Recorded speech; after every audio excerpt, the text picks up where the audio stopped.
Hello and welcome to And the Runner-Up Is. This week on the show, we're talking the 1948 Best Actress race at the Academy Awards, where Jane Wyman won for her performance in Johnny Belinda. But why did she beat fellow nominees Ingrid Bergman, Olivia de Havilland, Irene Dunne, and Barbara Stanwyck? We'll explore all this and more today on And the Runner-Up Is.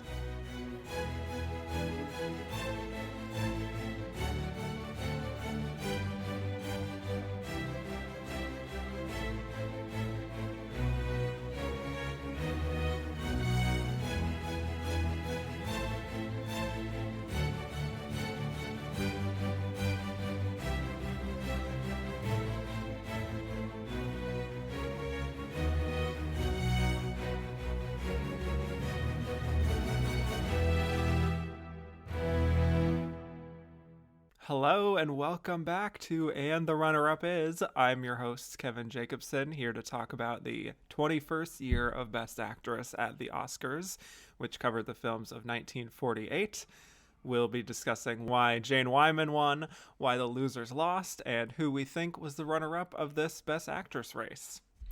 And my guest today is joining me for the very first time. He is the host of the Real Gold Rundown on TikTok, where he talks about classic Hollywood. Lots of great birthday and anniversary posts about some of our favorite classic stars. So excited to have him on for the first time. Please welcome to the show, Matt Duffy.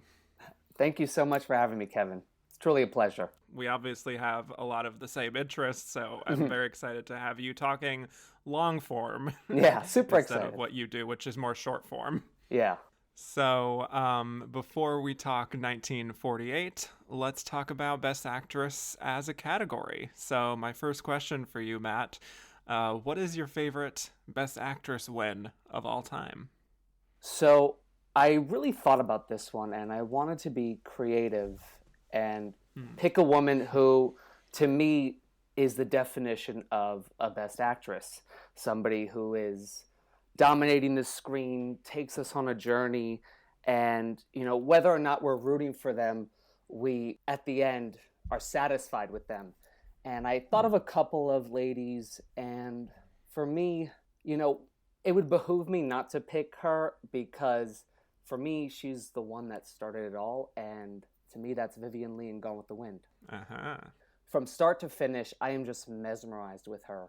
She is, almost playing coy and this fun, spoiled brat in the beginning. And she takes us on a journey where she's fighting for survival in multiple different facets and then ultimately falls in love. It's just, for me, she's the epitome of a Best Actress.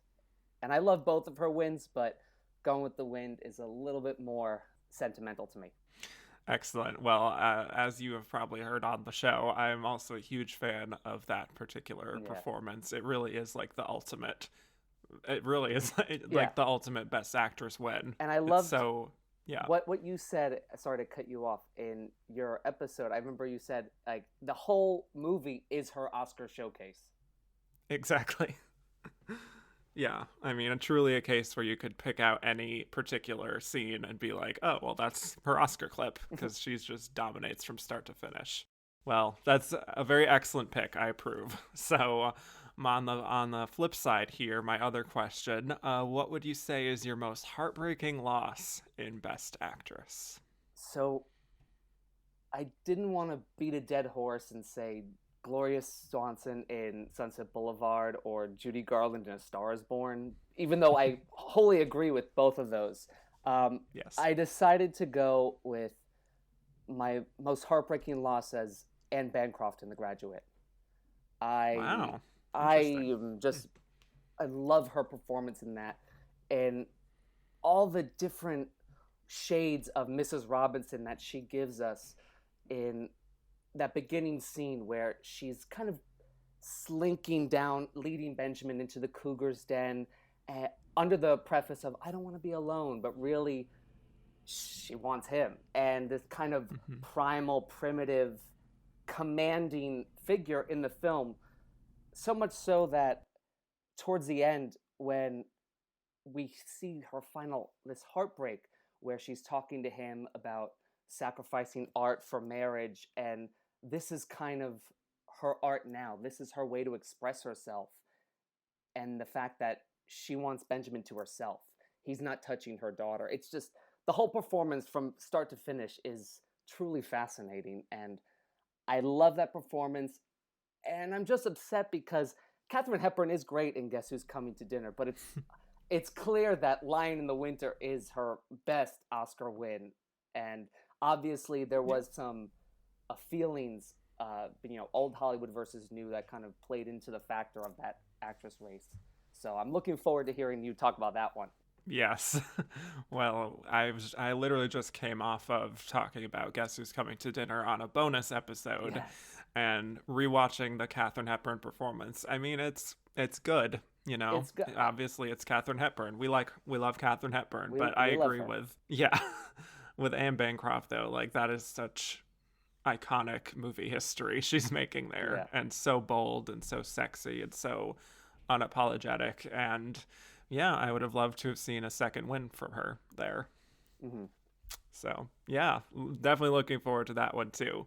Excellent picks, both of them. So Thanks. Let's just talk about this year we're here to talk about at the Oscars, the 21st Academy Awards. The nominees were Ingrid Bergman for Joan of Arc, Olivia de Havilland for The Snake Pit, Irene Dunne for I Remember Mama, Barbara Stanwyck for Sorry Wrong Number, and Jane Wyman for Johnny Belinda, with the winner being Jane Wyman. So, Matt, before we break down these performances individually, do you have any overall observations or thoughts on this lineup taken as a whole and sort of what it means in the context of 1948? So, personally, I liked the lineup. I thought they were good performances all over, and I just thought it was interesting because this is almost like a who's who of 1940s Hollywood, actress-wise, aside from like Greer Garson. So you have all these, these vets. I believe, if I'm correct, Jane Wyman has one previous nomination. They all have previous nominations, but the other four have at least 3 or 4. So they're all kind of vets at this Best Actress race. So I was pleasantly surprised because I like all 5 of these women, and it was really interesting for me who came out on top. I thought I would like more one over the other. So I actually enjoyed the lineup, and it's an interesting year, especially coming from post World War II. You kind of have this introduction of newer films, like more of an international wave coming in with Hamlet and Powell and Pressburger films. But Best Actress seems very American, and it's almost a symbol of what was going on at the time, really. Yeah, that's a very good point. And we did get a few questions about why there weren't more European actresses in this lineup, which will be interesting to talk about. But yeah, I think this is kind of a fun lineup. Yeah. Unfortunately, nobody new to talk about. Yeah. But it does feel kind of like another almost all-star lineup. Maybe not in the sense that these are like pound for pound their best performances necessarily. Mm-hmm. But, these are 5 women that the Oscars loved. Yes. Actually, looking at it, all 5 of them got at least 4 Oscar nominations in their career. Wow. That's insane. Which is pretty wild to have them all together here and not have one like newbie person. Yeah. And I also think that a part of their nominations this year is just the love that all 5 of them had from the Academy, because again, these are not ones that I would rank as their greatest performances, maybe with one exception, which we'll get to, but it's a lot of familiar names, and they happen to go with the one that, it's the freshest Academy favorite with Jane Wyman. Mm-hmm. So by default, she's kind of like the fun new ingenue, even though she's been in the business for like 15 years by this point. Yep. So yeah, lots to talk about here. Shall we get started? Let's do it. All right. Well, let's go in alphabetical order, starting with the great Ingrid Bergman for Joan of Arc. So we are here talking about her 4th Oscar nomination already.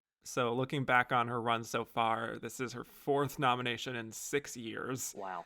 Which is a testament to how popular she was, and also I think how she was very often lined up for these big prestige kind of roles. And it also speaks to a bit of the rubber stamping, I would say, that I've been talking about pretty much every week for the 40s at this point. But I guess all good things come to an end, which is sort of a running theme for this episode, because this is the end of her big run before she had to deal with a pretty big scandal that we might get into. She does come back later on for 3 more nominations, 2 wins from those nominations, actually. But yeah, they did take a break after this. So Joan of Arc, this was actually a passion project for Ingrid. She wanted to make it for a long time. And here it is, finally, with Victor Fleming, speaking of Gone with the Wind. Yeah. And she actually originally played Joan of Arc on the stage for a show called Joan of Lorraine, and this is a sort of loose adaptation of that. And so, yeah, this is the story of Joan of Arc, legendary French woman, hero of France, who defended her country against the British in the 1400s during the 100 Years' War. She was a teenager who apparently had visions from God that made her compelled to join the fight and save France, and she would ultimately fight those battles even when she was dealing with like a lot of noblemen who were against her and thought she was a witch because of her visions. And she was eventually put on trial, and she just maintained her position, which eventually caused her to be burned at the stake at the age of 19. Spoilers for real life. So that's a summary of the film. It's about 2.5 hours long. So we've got a big bloated epic to talk about right here at the start. So what are your thoughts on Ingrid Bergman, the actress, the legend, and her performance here as Joan of Arc? So Ingrid Bergman is somebody who, especially in the past year, I've watched more of her filmography, and I'm always intrigued watching her on screen. She has this luminous face that captivates you, and there also, in her performance, there's always a dominance about her with this striking femininity, and I just enjoy watching her on the screen, especially in her Oscar-winning work in Gaslight, and even in this. I'll be honest, I liked the film more than I thought I would. My first thought was like 2.5 hours, like, oh, it's going to be a slog. But yeah, I really enjoyed watching Ingrid on screen because she's so earnest. And I believed 100% her conflict with the inner turmoil that's going on with her. And she really is the bright spot of the film. So watching her, I was like, wow, this is... I fully endorse her as Joan of Arc, aside the 19-year-old casting. I fully believed her in everything except for that. And Ingrid, I don't know what else to say. I mean, she's truly... She carries the film, and it was perfect casting for me. And her struggles throughout the film, even in the beginning when she has the visions, all the way to fighting with the men. She faces so much misogyny and all the naysayers. And throughout the whole time, she is innocent. She is this wholesome, pure... She is the vision on Earth. And I really enjoyed her performance. Wow. Okay. Well, I slightly disagree. Okay. So this is going to be fun. This will be fun, yeah. Yeah. I have to be honest that I did have a little bit of the same feelings that I felt with For Whom the Bell Tolls. Oh, boy. Which is to say that this is a long movie that I think she is decent in, but I don't think she's great, per se. Okay. Which does pain me to say. We'll talk it out. Yeah. I get that this was a very important project for her, and she does bring a kind of integrity to the role which she always does for most of her roles, I would say. Mm-hmm.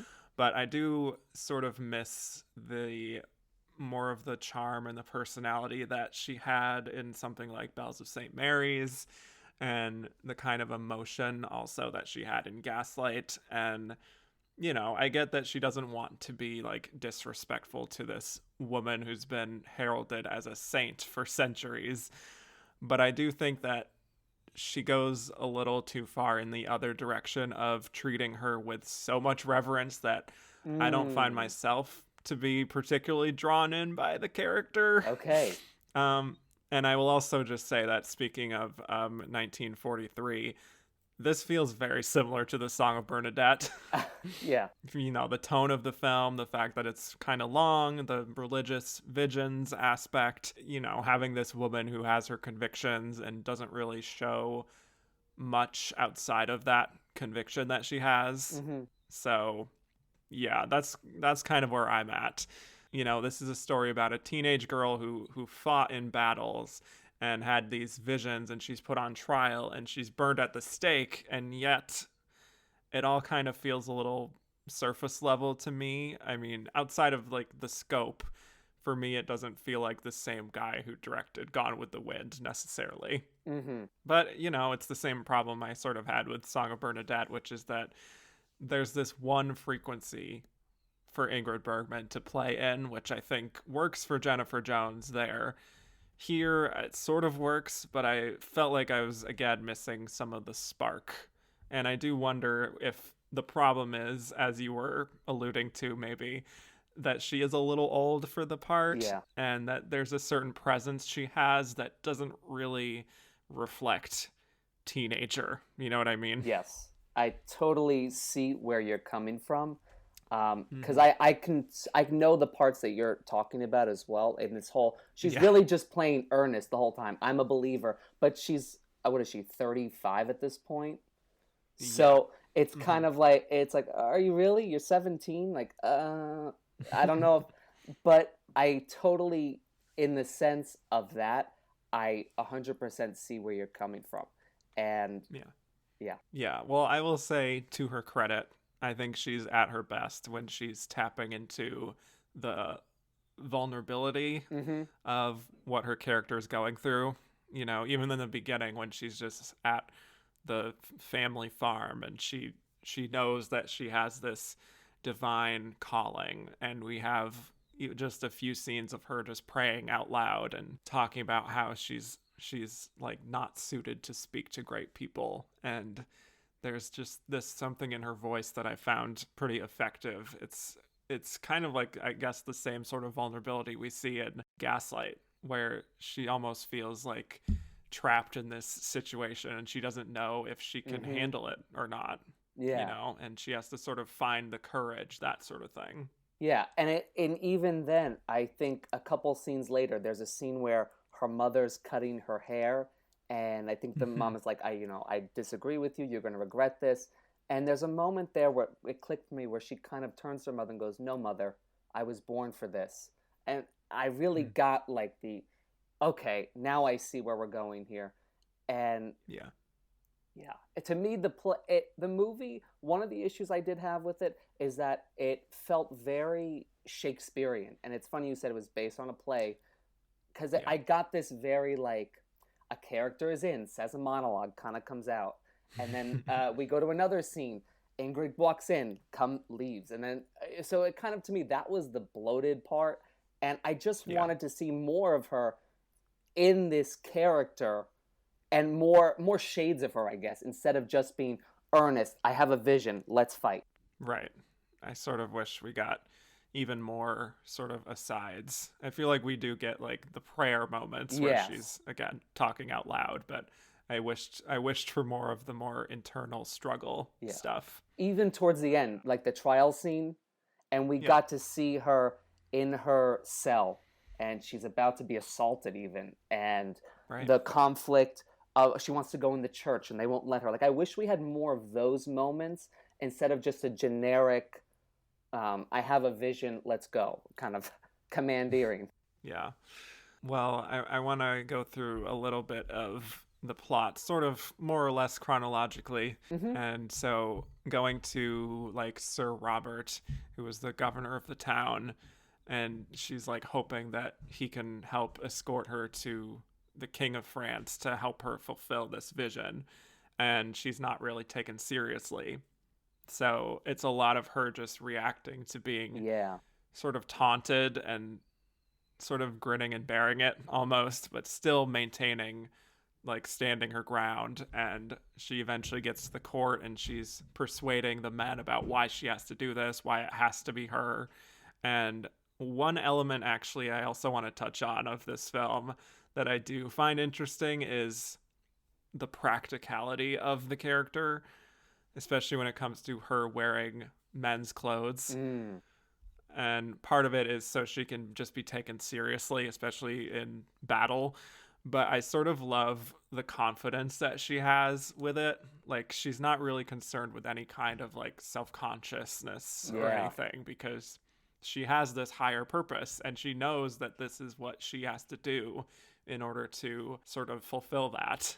And it actually does, for me, it does even come right back to the Song of Bernadette, with the scenes of her, like, digging in the mud to find the holy water, and she's, like, lathering herself in mud. And it's that feeling of, like, I don't really care what anyone else thinks. I'm going to do this because it's what I have to do. So the kind of, you know, androgyny aspect here, I do think, is one of the elements of the film that does hold up. And even though that we have these characters that are mocking her, it's obvious that the men who are doing it are the villains here. And I just feel like she plays that kind of confidence in herself really well, and also blending it with the vulnerability. So that element I really latched onto. Yeah, no, I agree. I think first off, I think this haircut in Joan of Arc worked for her better than the one in For Whom the Bell Tolls. Well, there's that. There's that. Yes. And but I think that confidence also, I think it helps her character grow as the film goes on, and that she almost feels equal to them. And I love seeing that this kind of this suit of armor is like almost another shield. That's a very good point. So yes, and ultimately, even though it's what kills her in the end, almost kind of. Yeah. So then going into the kind of battle scenes, not my favorite, if I'm being honest. As far as her being, like, this commanding leader to these men, I think it's a little bit lacking, because I feel like there's a kind of fierceness and, like, a toughness that she should have, which I don't know if she really quite has here. Like, she's a little too regal, a little too put together to feel authentic in those more action-y sequences for me. And I get that, you know, it's supposed to not really be like a perfect fit, because this isn't someone who's used to leading a whole army, obviously.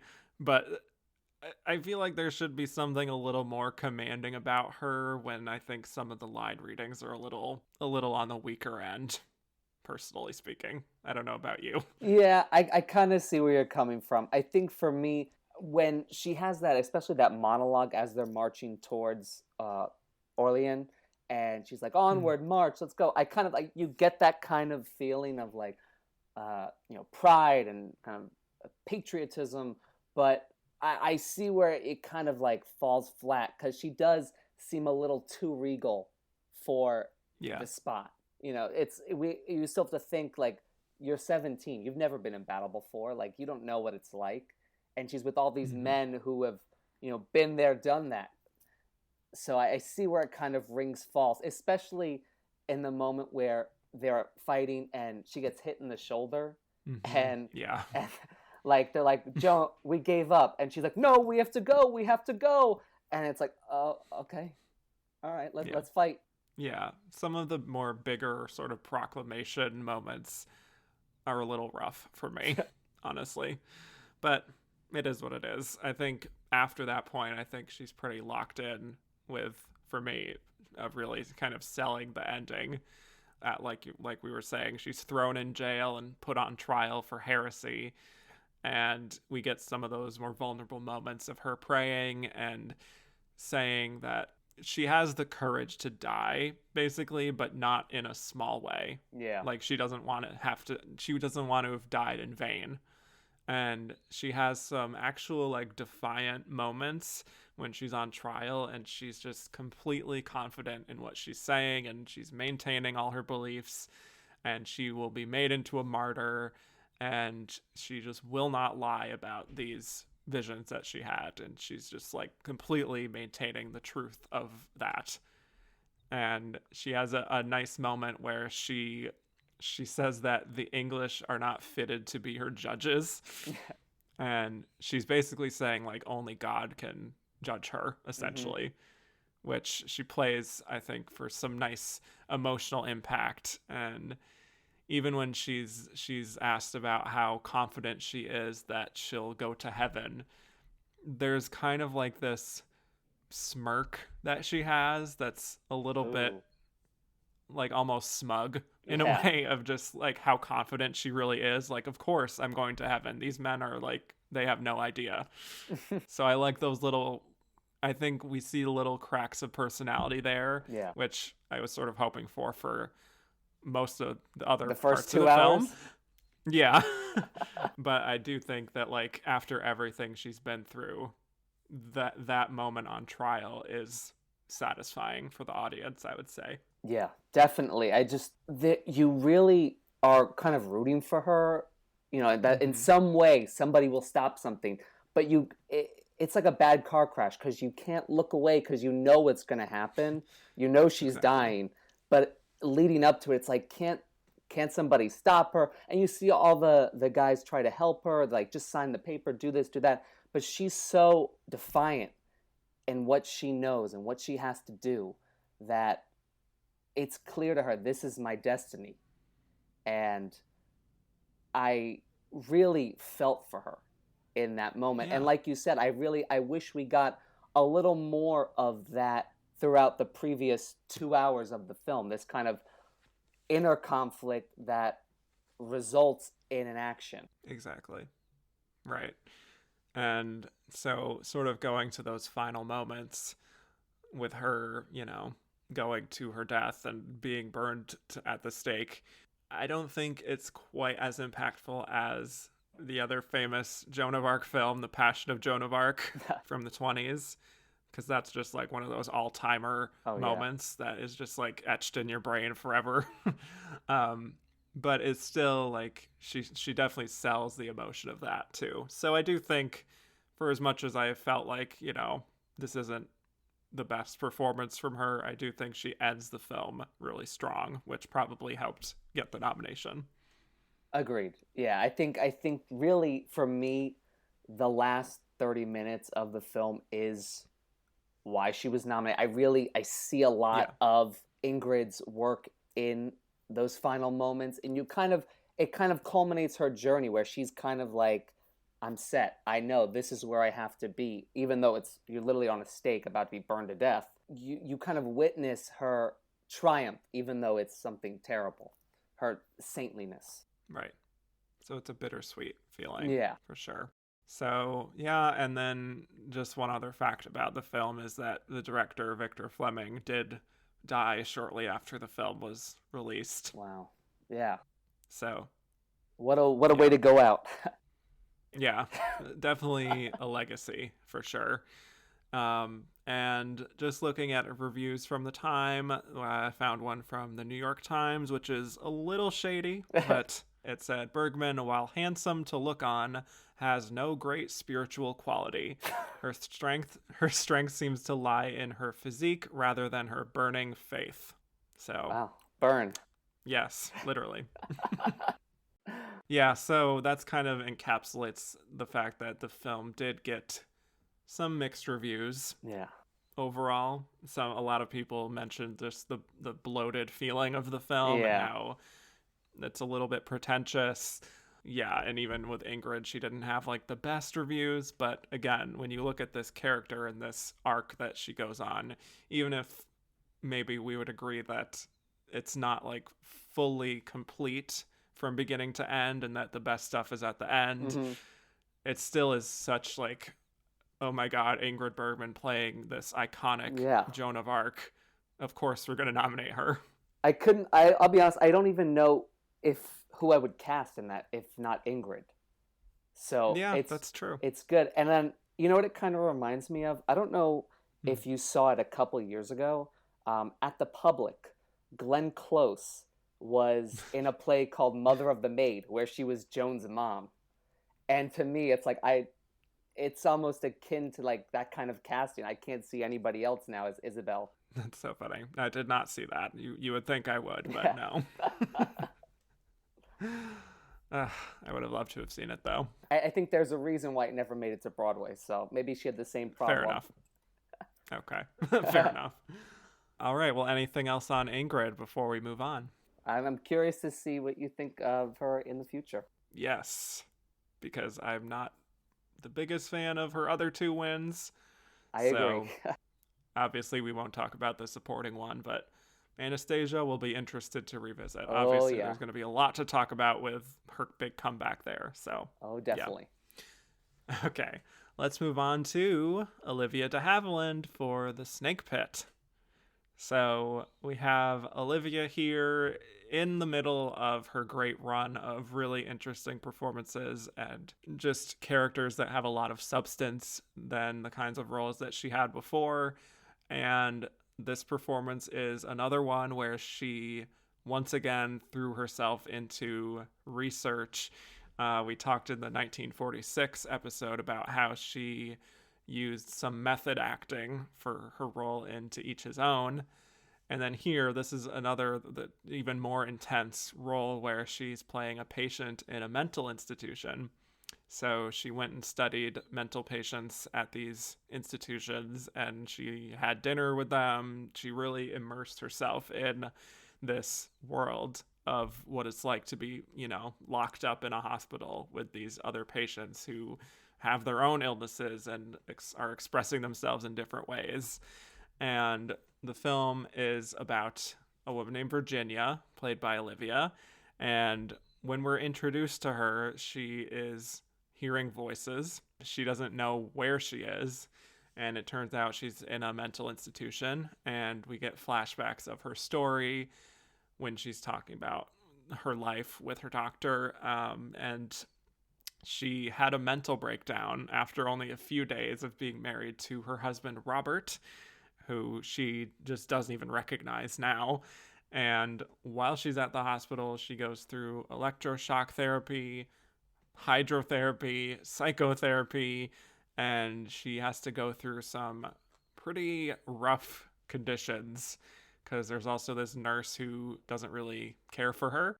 And then finally, she's able to really unpack where this came from, which dates back to this relationship she had with her father. So let's talk about it. This is a big go for broke kind of performance. Tell me your thoughts on Olivia de Havilland and what you make of her performance here.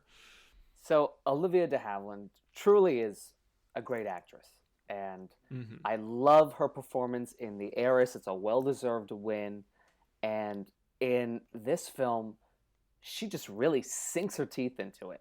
I was not traumatized. It's just such a harrowing performance from start to finish, from the whispers in the beginning to all the screaming. It's the anguish is truly. I was fascinated watching her. It's something that I feel like we don't see a lot on screen, and she really goes into the complexity of Virginia and like I said, the inner turmoil of her inner conflicts of these voices, kind of like they're almost like angels and devils, the way she talks to them.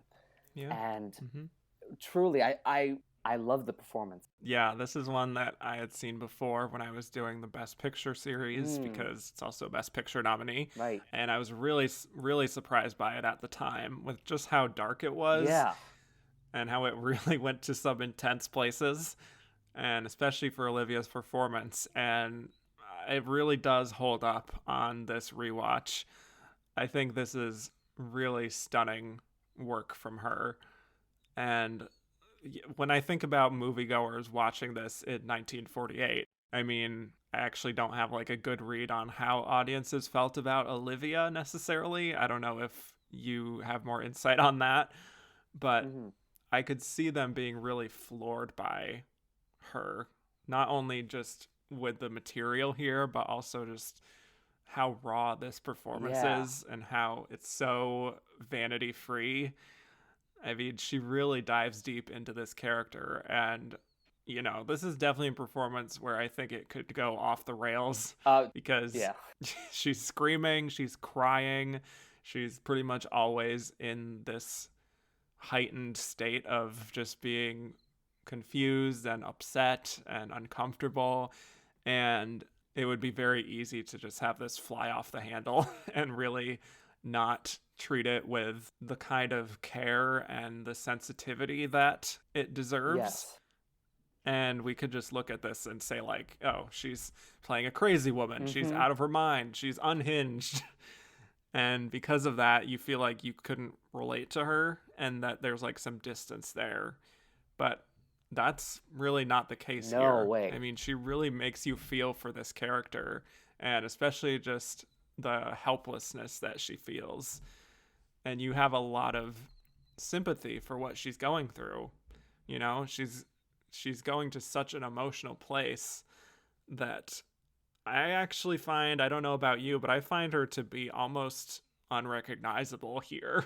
Oh, yeah. Like, even if she's not changing her appearance that much, there's just such a world of difference here between those performances that I've talked about before and what she does here, that you sort of get swept up in the story and the character more so than seeing her like playing a part, 100%. And I think the reason that the hysterics work almost is because they're rooted in truth.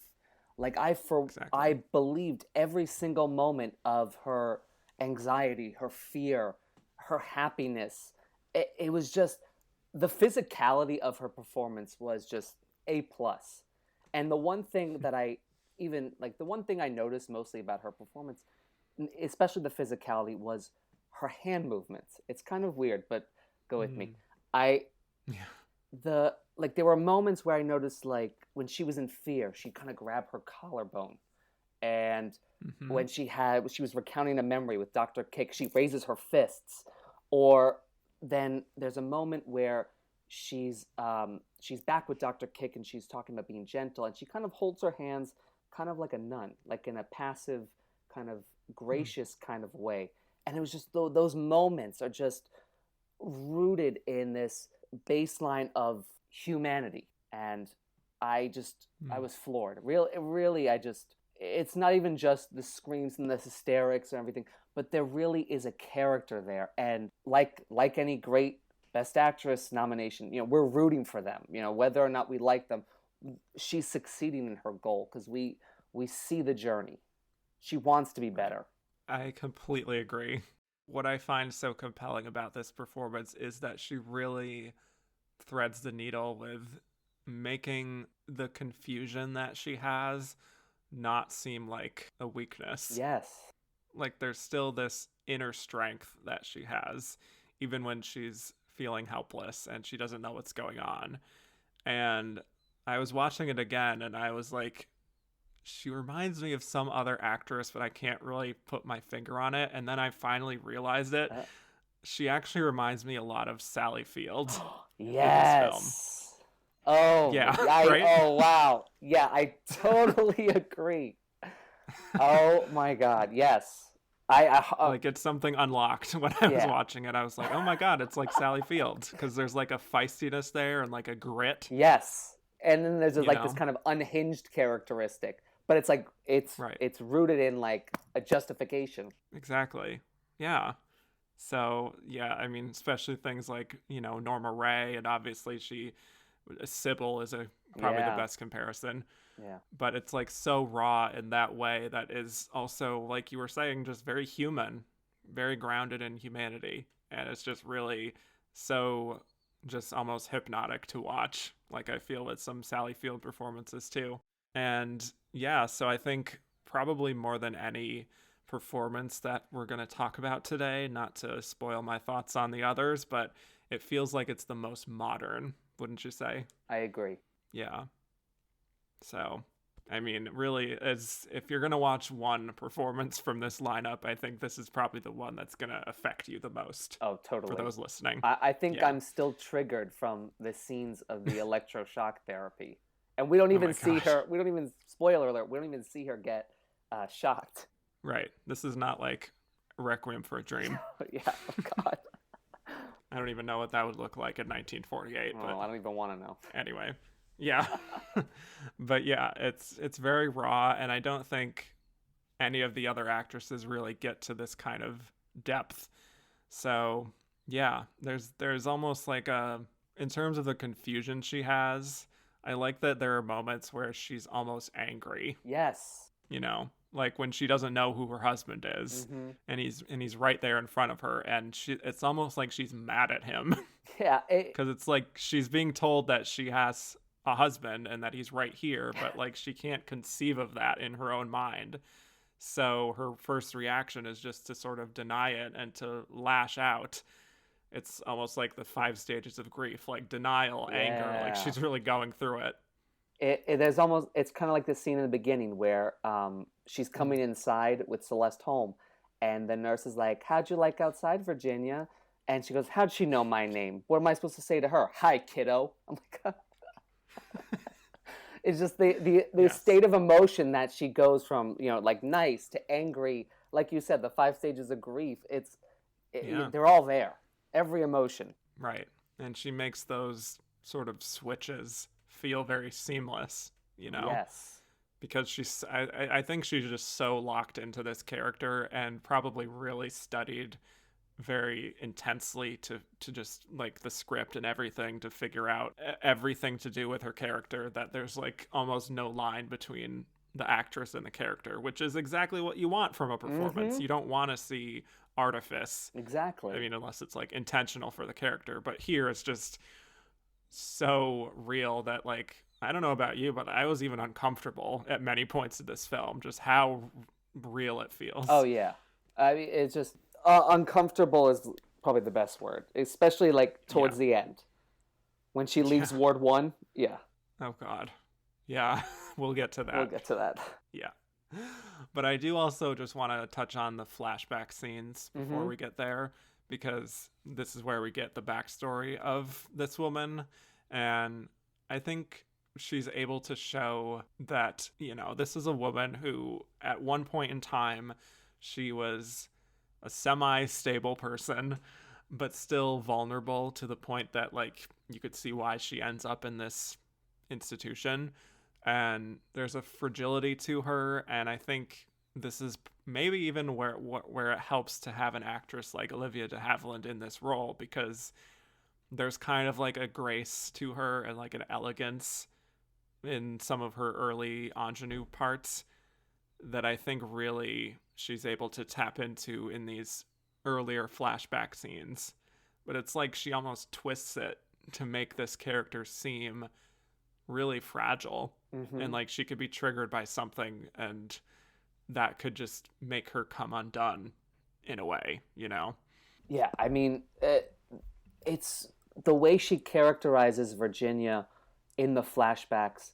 It's the same person, but it's all these different shades of who she was, and she was this kind Exactly. of refined woman. And I agree with you is that I think Olivia de Havilland does it best in that she has Mm-hmm. this kind of past, and this even a small thing like a date, May 12th, triggers her, and she twists and Mm-hmm. becomes somebody completely else. It's truly great. Yeah, that whole May 12th thing. Yeah. Obviously, it's an important date in her past, and it's like a switch is flipped whenever she's like confronted by her husband that it is May the 12th. Like, she seems to think that it's November for some reason, Yeah. and she just can't handle the fact that it's May 12th, and the way she snaps when she's just like, I can't love you, I can't love anybody. And you see just, you know, as much as her husband is seeing it, that like something has definitely gone wrong here, and she's become very disturbed. I mean, that's like another scene, honestly, where that could have been kind of cringy. Oh yeah. Like suddenly she's snapping at her husband, but she's still kind of believable even when you don't know like why is this particular date bothering her? Why is she suddenly yelling at her husband?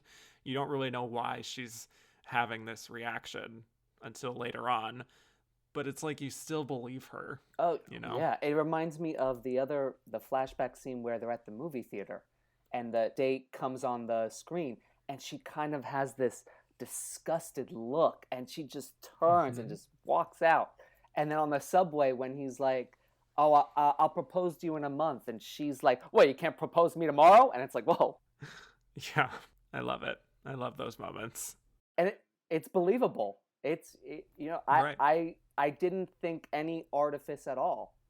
It was truly Me neither. like something's unhinged and there's something wrong with her, and that you're like, well, what's going on then? I wanted to get to the root of the problem. Which is also a credit to the film, which I think is very well put together, Yes. I would say. Yes. But the other sequence that we have with when she was engaged to this guy named Gordon, and there's the scene in the car where she wants him to turn around and go back home because she's become very disturbed again, which I believe is because she's sort of afraid of commitment and intimacy, and Mm-hmm. which we'll get to also with her childhood. But the fact that it happens to be on May the 12th, they get in a car accident and he ends up dead, which is obviously later on we hear that, you know, her father died on this very same day of May the 12th. So she has these two incredibly traumatic incidents happening to her on the same day. And this is a scene of her again in the car where like the switch is flipped, and it's just really nicely done from her, Oh yeah. where it's like she just enters this completely different state of reality almost. And it's almost like she's in this self-preservation mode of just wanting to protect herself, Yes. like her inner child in a way, not to get like, you know, too psychological with it. But you know, I mean, maybe that scene with the car is like a smidge over the top, but she makes the sort of the instability of it feel very real, at least. Oh yeah. No, totally. So, It almost reminded me of kind of like acting methods, because I went to Tisch, so I we studied a little bit of like that method acting, and there's kind of a point where you have to go deep enough to kind of get those memories that you've suppressed. So it reminded me a lot of her with Virginia, in that she's kind of blocking these memories to shield her from actually, you know, accepting them, and she's still kind of struggling with that past, and she won't go forward until she acknowledges it. exactly. Yeah, I mean, in terms of the therapy scenes that we have, we touched on the electroshock. We don't really see anything there, but definitely the hydrotherapy is very affecting, Oh, and she's just like screaming at the top of her lungs. uh, That's just really, really upsetting. I still get And chills. It's like, oh, yeah, like after the electroshock therapy, and it's like she's forgotten the last 5 months. She's really again tapping into that feeling of disorientation, and it's just like the sweatiness yeah. of her, like the physicality really shows through, and it is uncomfortable, I would say. And one of the scenes that really resonated with me actually is when her husband comes and takes her out into the yard for a little picnic. Oh, yeah. And she says that at this point, like, she wouldn't mind having a cold or having pneumonia, because then at least that's something she could understand. Yeah. Whereas dealing with a mental illness and just the complexity of the human mind, it's so much more unknowable, especially at this time in like the 40s, when we had doctors really who didn't know that much about what was happening here. So, you know, they put people through electroshock therapy and all these different things. Lobotomies. Yeah, lobotomies, exactly. So I think the vulnerability that she shows there is something that really sort of struck a chord with me, and something that I think probably still resonates today, is that feeling of like, I wish it was just something physical so I could understand it, you know? Agreed. Yeah, that was a great scene too, because it really you finally got this moment of her in the hospital where she's acknowledging what's wrong with her. It's kind of like we're on this kind of like 12 steps. Like she's getting there, and that she acknowledges something's wrong and I can fix it, and I just wish I could fix it. Right. And we have, the doctors who are trying to fix it, and their attempts to do that is by like grilling her. Oh my God. Almost in like an interrogation room almost, where she's like surrounded by all these doctors and nurses, and she's being asked all these questions to see like where she's at mentally. And she's just getting more and more frustrated because this is like a very intense, like high pressure situation that they've put her in. Everyone's watching her, and you really feel for her, I think, in that scene, especially when people in the room are starting to like laugh at her at some of her answers. Mm-hmm. And it's just, again, that helplessness feeling that she shows that's almost heartbreaking, Yeah. And then obviously going into the horrifying scene right after that with the hydrotherapy, which we talked about, all the way from that to her being transferred to the lowest ward in the hospital, which is referred to as the snake pit, hence the title, where they just put all the hopeless cases in one room, is so upsetting. Like this entire sequence, it's like one after another, like the interrogation, the hydrotherapy, and then putting her in the snake pit is like, oh my God. It's literally Alexander and the No Good Very Bad Day. It's like as soon as like you think it's okay, it gets worse and worse and worse. It's like, geez, how much more can she go through? It's a series of unfortunate events. Literally. Yeah, I also wanted to just credit the choreography, too, of that snake pit scene. Oh, yeah. Just the direction there, because there's a lot going on there. Yes. Like, I don't know how many people are in that room, but it's very overwhelming, and everyone's doing something different. And, like, there's one that's, like, singing, and there's another one that's dancing, and it just really has this effect on you. Like probably as much as it is for her, and it's really like I felt like I was clutching my chest watching that scene. I was very claustrophobic, especially when like the camera backs up and it just gets deeper and deeper, and you're like, oh God, like it's like somebody get her out of there. I wanted to give her a hug. Yeah, I know. Just reach through the screen. Yeah, but yeah, that great scene of them. Like the crane shot that's like going up and up and up, and it's like that she's like buried basically. Oh my God. But ultimately we do have a happy ending. Yes. After getting to that very low point, and things are probably wrapped up a little too neatly in a way that is maybe unrealistic, maybe a little pat. But I mean, after everything you've been through, it's like I personally was just relieved to have things end in a good place for her. I was happy that this was made during the code when it was. I mean, I don't know where she goes from here.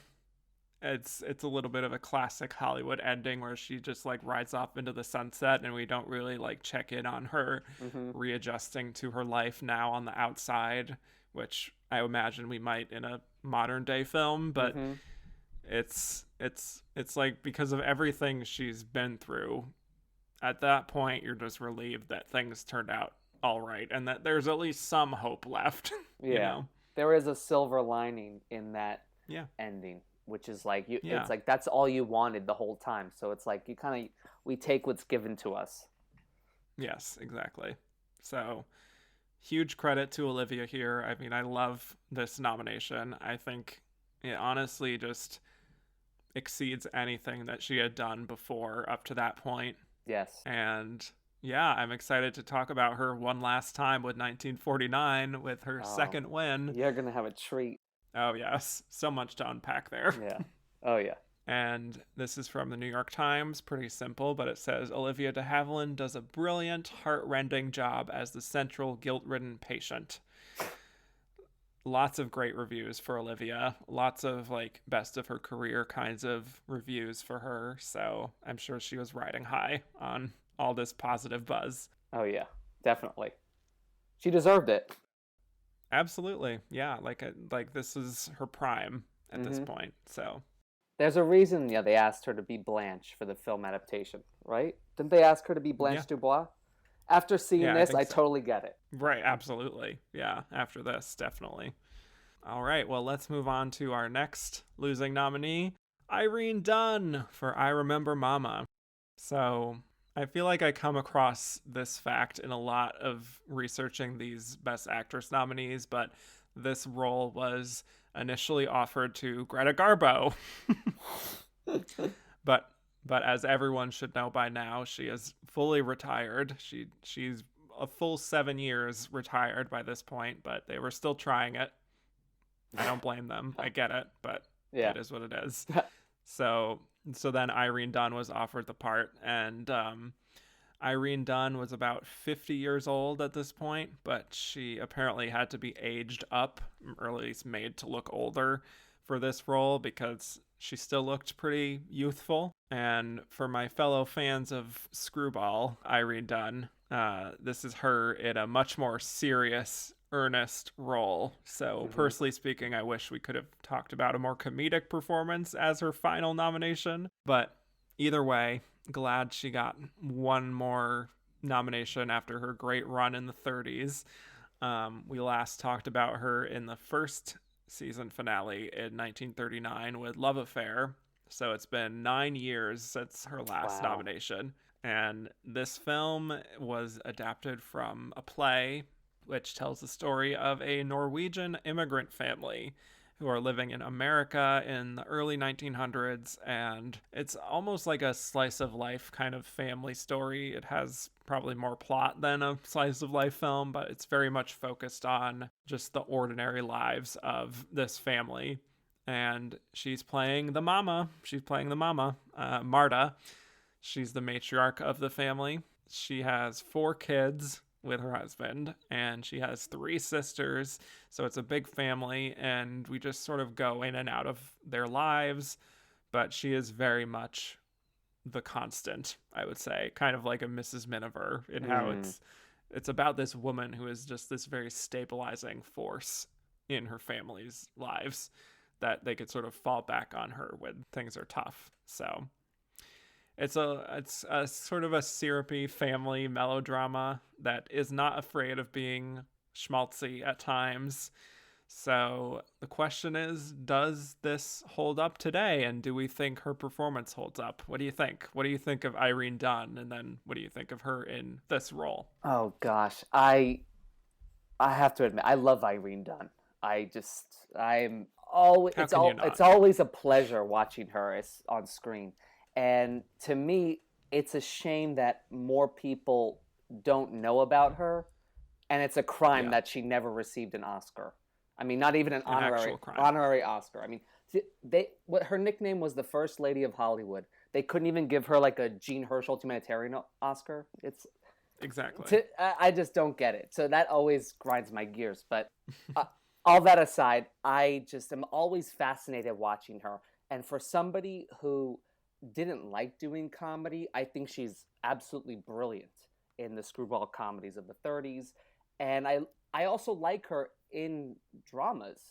But I Remember Mama was, well, she was the best part of I Remember Mama for me. The movie was a Okay. little, it was very schmaltzy for me. And Yeah. I liked the movie, but Irene Dunne was obviously the best part of it. She really committed to Mama and really gave it her all. She is this selfless, hardworking mother. She will do anything for her kids.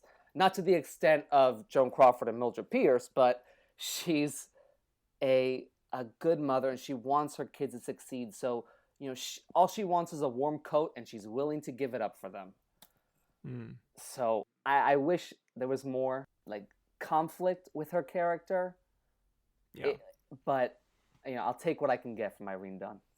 Yeah. So for me, this is a solid last nomination for Irene Dunne. Mm-hmm. I wish I could say I was blown away by it, but I think just the nature of the role is that she's so unassuming and practical and not someone who's making these grand gestures and standing out in a very obvious way.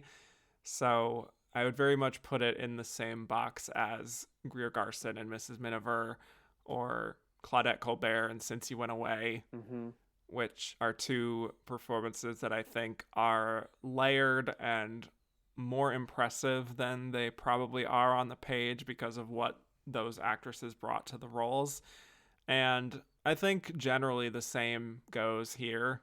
Yeah. And kind of like I was talking about with Olivia de Havilland, I do think she does disappear into this role in a way. Yeah. Some of it is just the way that they age her and just alter her appearance a little bit, but she's one of those actresses for me where they're really able to transform depending on the character.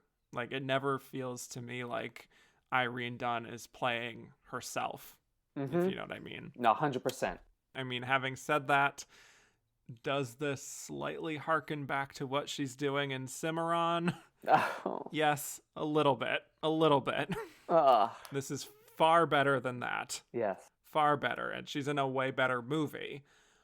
But I do think it is slightly in that more traditional vein from her. Whereas I think, you know, she's a lot more interesting in the other three nominations that she has. So this is unfortunately a little bit of a step down. Definitely not her fault that that's the case. She can only do so much with the material, which I also find pretty hokey at times. Yeah. Honestly, the thing is that I observed here, I feel like the film is a little too in love with these characters. Yeah. And they tend to fall into these archetypes, like here's the practical mother, and here's the chatty, annoying relatives, and the precocious children, and the crazy uncle. And everyone is pretty much just doing what's required of them, you know? Yeah. I don't really understand how this got 4 Oscar nominations for acting. How Ellen Corby won the Globe, no clue. I was like, okay. Yeah. For me, I don't get anyone else outside of Irene Dunne. Yeah. I really don't. Yeah, I don't even know what to say. It's just, they must have just really like wanted to throw George Stevens a bone. I guess so. Without giving him a director nomination, so. That's the thing, yeah. Also, I just wanted to add this before I forget. She reminds me a little bit of Jean Stapleton here. I don't know why these things always pop into my head when I'm watching these movies, but I feel like I'm always like fan casting. There's just something about her face with like the makeup and just like the hairstyle. I kind of see it. Yeah, right? There's a little bit of an Edith Bunker situation happening. Without the accent. Right, not the voice, or I guess not even really the personality, but just, I don't know, it's like the way she carries herself. The solid wife and mother. Exactly. Can always sort of rely on her. Yeah. But we should mention that she is doing an accent here. Yes. Oh, yeah. A Norwegian accent. And at first I was like, oh no, Irene's doing an accent. But as it went on, I don't know about you, but I sort of forgot about it because I do think she's at least pretty consistent with it. Yeah. She totally commits to the character. Yeah. And that was the one thing I really liked about this movie is that, you know, regardless of any of the other actors or what's going on in the film, I knew I can rely on Irene Dunne. And she just fully goes into it. She's got, you know, the Fer de Grosser kind of accent going on. And she, you know, does her job. And she does it well. I mean, as much as you can for this movie. Yeah. And basically we're introduced to her with this big family, and they're strapped for cash, and they're budgeting things out at the dinner table and figuring out what each kid can have. And I do think she's pretty grounded and pretty real feeling. It doesn't feel like a movie star playing someone of a lower class, which can sometimes be iffy. Yeah. And I don't think the makeup is all that distracting either. To be honest, I really didn't notice it. Yeah. So really, it felt like a character, but in a good way. Right. I feel like she brings a kind of class to it. Yeah. Not unlike what we would see with Greer Garson in a lot of her roles.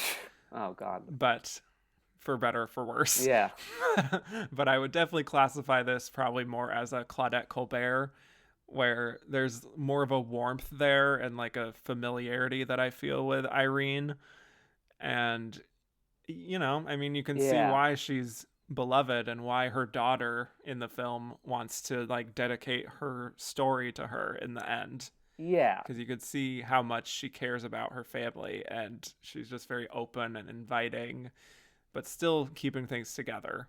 It's not like she's always showering her kids with love, but Yes. she sort of strikes the right tone of showing the concern and a lot of like nervous looks and concern that she Mm-hmm. shows, but then also showing that she does have like an actual personality at the same time, where she will absolutely fight for her family, Oh yeah. like no matter what it takes, like a mama bear kind of Yes. role. And that was like the good part about watching her. It was that she has this kind of genteel working class kind of look Yes. to her, but at the same time she can snap like at that. She's a peacemaker between her sisters. She's witnessing all these things that her kids have done, and she says, "I'm proud of you," or when it's time to reward them or Mm. whatnot. I like all the scenes with her sisters because we're introduced to this whole plot where their other sisters getting married to an undertaker, and she gets to do a bit of like fun sibling rivalry stuff Yeah. there with the sisters. They're kind of like these busybody people who are very judgmental, and she is sort of gently ribbing them with some of like their family secrets to try to get them to like accept this situation. And the same thing when her uncle Chris arrives and he's like making trouble around the kids, and she's just very fierce and very protective and basically like telling him to behave himself. And I think actually that's where we see a little hint, at least, of the dynamic that she has in those screwball comedies, where she has like, some sparring partners that she can play off of. Mm-hmm. I mean, like, she doesn't get to have that much fun in this movie, to No. be honest. She's more of like the straight woman with Yeah. all this chaos happening her, but do you know what I'm saying? Yeah, I totally. She's the straight man in this Right. comedy as opposed to the opposite where in the other one she was this dynamic, feisty woman. So it was nice to see like the difference here, although I prefer the screwball comedy Irene Right. as opposed to And I the wish yeah. I wish that we got more of that here. Yeah, I wish she was kind of like in the mix a little more. Yeah. So then we get this development where one of her daughters has some kind of illness and she's taken to the hospital for some operation, but she isn't able to see her until the next day as she's like recovering from this operation. And she has this scene where the doctor is telling her that she can't see her daughter. And I was actually intrigued by her choices in that scene because she doesn't really get angry. Like, she's confused, but it's sort of mixed with a kind of softness. Like, she's still being agreeable and polite, but still, like, alarm bells are happening inside of her. Like, she can't see her daughter. And it's a really interesting blend that she has in that scene. But then ultimately, she decides that she can't let her daughter go without seeing her when she wakes up. So she decides to sneak in and see her. And it's a kind of odd scene there, but she does end up seeing her daughter. And it's a very delicate scene. And she starts singing. For the last time, I get to say that she gets her contractually obligated singing scene here. I love it. Yes.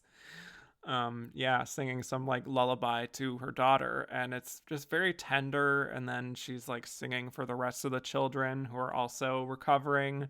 And I mean, it's kind of hokey, but I kind of found it kind of sweet at the same time, I personally. I no, I agree. It was very saccharine, but I Yeah.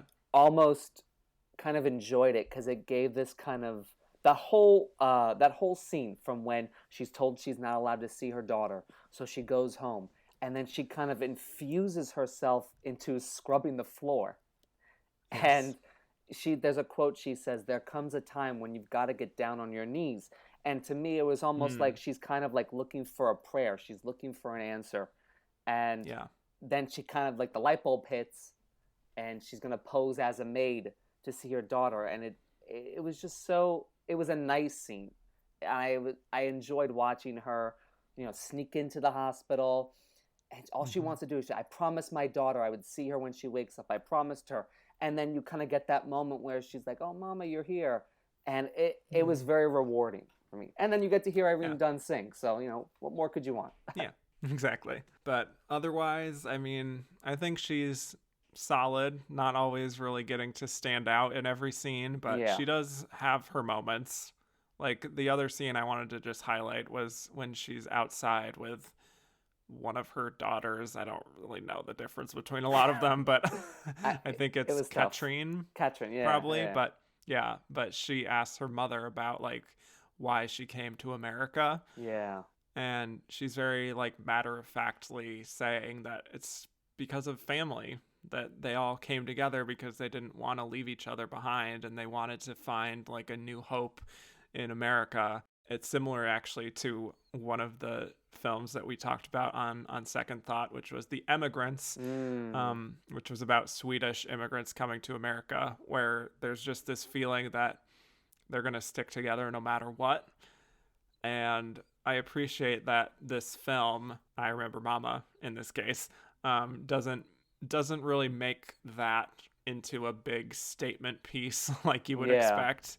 Like it sort of underplays that conversation, and she actually underplays it too. It's not like it's like this big emotional monologue from her. There's like a confidence in this feeling that she made the right decision. Yes. By coming here and being with family. And to add to that, because I thought the same thing, especially with the second question that Katrin asks her, she says, would you ever go back to Norway? And I was expecting a close-up of Irene Dunne. And no, it stays with the scene with them to the back, they're back to us. And she goes, maybe I'll go and I'll visit and, I'll see some sights and stuff, but I'm going to come back here. And that was really it's like, wow. It's like she really rooted herself in that, no, I stayed. We're here because of family. I made the right decision. Let's go. Yeah. So really delicate work from her. And then eventually, there's more to the story after that, but I don't want to get too bogged down in things that don't really involve her. And I guess I don't want to spoil things too much because I don't know how many people have seen this film who are listening. Oh, yeah. But let's just say that there is a family tragedy that happens. And she becomes even more of this solid force for the family. And there's actually another scene which is a highlight for her where her daughter, she's gotten into writing and she tries to persuade this author to read her daughter's stuff. And she's persuading her by telling some secrets about cooking. Yeah. Which this author has a soft spot for, so she knows how to kind of butter her up. But I like the kind of pushy energy that she brings to that scene. Yeah. A little bit of comedy comes out there at least. And especially the scene with Uncle Elizabeth, the cat. That was the kind of comedy I was wishing for more of in the film. Yes. But I won't spoil that either. Yeah. But the ending shot we get with Katrin reading the opening of her story, which is kind of a memoir, kind of a story based on her experiences growing up. And it ends with, "But most of all, I remember Mama." And just the look on Irene Dunne's face as she's looking out the window. It's very brief, but you can tell that she's just so proud of her family and how they're still standing after all these years, that she's helped to keep them all together. And it's a really strong note that she ends on. Mm-hmm. She won in the end. Yeah. Yeah, I mean, honestly, that's kind of all I have on this one. Did you have any other thoughts? No other thoughts. Okay. Fair enough. But the New York Times said, Irene Dunne does a beautiful job in a blonde braided wig and in dresses which actually appear to be worn. Handling with equal facility an accent and a troubled look, Miss Dunne has the strength and vitality, yet the softness that the role requires. So, good job, Irene Dunne. You did the job. Yeah. Applause. I'm sad that we now come to the end of Irene Dunne after I had so much fun talking about her in the 30s, but suffice to say that she is still an underappreciated actress. Like you said, she never even got an honorary Oscar, which is so rude. And Unbelievable. yeah, I just implore people who are listening to watch more of her work. I mean, this is good stuff, I would say. It's one of her nominations. I wouldn't necessarily say it's like required to see like her essential performances, but still, what an incredible, versatile actress. Truly one of the best. Yeah. So shall we move on to the other incredible, versatile actress? Let's do it. Okay, Barbara Stanwyck. Sorry, wrong number. So I'm very sad that we've come to the end of Barbara Stanwyck. This is her 4th and final Oscar nomination, and she walks away without a competitive Oscar. She did get an honorary Oscar in the 80s. The Academy was atoning for its sins of never giving her an Oscar. Rightfully so. Yes, so at least we have her, if it can't be Irene Dunne. Yeah. But this is an interesting one to end on for Barbara, because I would say it's kind of an unconventional nomination for her, generally speaking. She's still in this world of film noir, which she obviously excelled in with Double Indemnity, but this is a film, I think, that is very plot forward, and there are long stretches where she's just not on screen. Yep. And I would say that maybe this is her least nuanced role that she was nominated for, but we'll have that discussion. To get to a summary, this is her playing Leona Stevenson, who is a rich married woman who has a heart condition, so she's confined to her room in her big mansion, and she tries to call her husband, Henry, played by Burt Lancaster, but the wires get crossed somehow, and she ends up listening in on a conversation between two men who are plotting a murder to go down tonight. So she calls the police, but they can't really help her much because she doesn't really know the details. And eventually she goes about figuring out where her husband is by calling his secretary, and her conversations with her lead to this big convoluted plot where, as it turns out, her husband is involved in some shady business dealings and he's being investigated. And we find out a lot through flashbacks, but most of her scenes are spent in that one room talking to people on the phone. So it's a pretty unique nomination, I would say. I've certainly made my love for Barbara Stanwyck known thus far on the show, but I'm curious for you, Matt, what do you think of our girl Barbara, and then this being her last nomination? So Barbara Stanwyck is one of my favorite actresses from this era. I am absolutely fascinated by her and how she just takes command of every film that she's in. What I love mostly is her versatility, is that she can do rom-coms like Ball of Fire and Lady Eve, melodramas like Stella Dallas, noirs like Double Indemnity, and each character is a completely different woman. They have that same grit and tenacity, but they are just complete complex ladies. And I am always watching her on my screen. I can never look away. So I was excited to watch this film, and then I was kind of mixed at the end, because she is by and large the best thing about it, but when she's not on screen, it lost it for me. But this was kind of like Irene Dunne, where I was hoping this could be like, oh, maybe this is like the comeback nom where she could have won. And at the end, I was like, not really. I mean, the performance is good, but I mean, I wasn't crazy about it. But then again, it's Barbara Stanwyck, so like, her bad, quote, quote, bad, is, anyone's good. Yeah, so, right. She could read the phone book to me, and I'd still be fascinated. Same. I love Barbara. I'll watch her in just about anything. But honestly, this is kind of a baffling nomination from her. Yeah. She's the only nomination But from the film. it's like, it's wild to me that she got nominated for this when it really isn't like a big performance vehicle.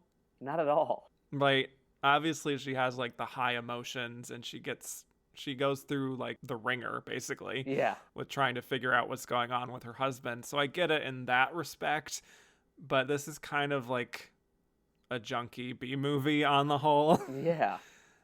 And it doesn't feel like the kind of thing that they typically go for. Mm-hmm. So, I mean, maybe it's a credit to Barbara that they really were able to sort of look past all the like genre stuff, and we're like, we still think you're great. You know? Especially because it's been, what, 4 or 5 years since Double Indemnity? Right. So it's not like she was there last year and they kind of like name-checked her. Yeah. I mean, I think she's decent here. She's always watchable. Mm-hmm. But I do think that it's probably the weakest of her 4 nominations. Yeah, I agree. A lot of the depth that she has in those first 3 nominations, I can't really say is present here. No. I do think she does her best to really get to some real genuine emotion out of this story that isn't really that much about her. Mm-hmm. Like, it is, but it isn't. You know, it gets so bogged down in the Burt Lancaster plot line. And that's like the weakest link. Right. But it makes that like the A story. Oh, yeah. So they have no chemistry either, but that's neither here nor there. I would agree with that too. Yes.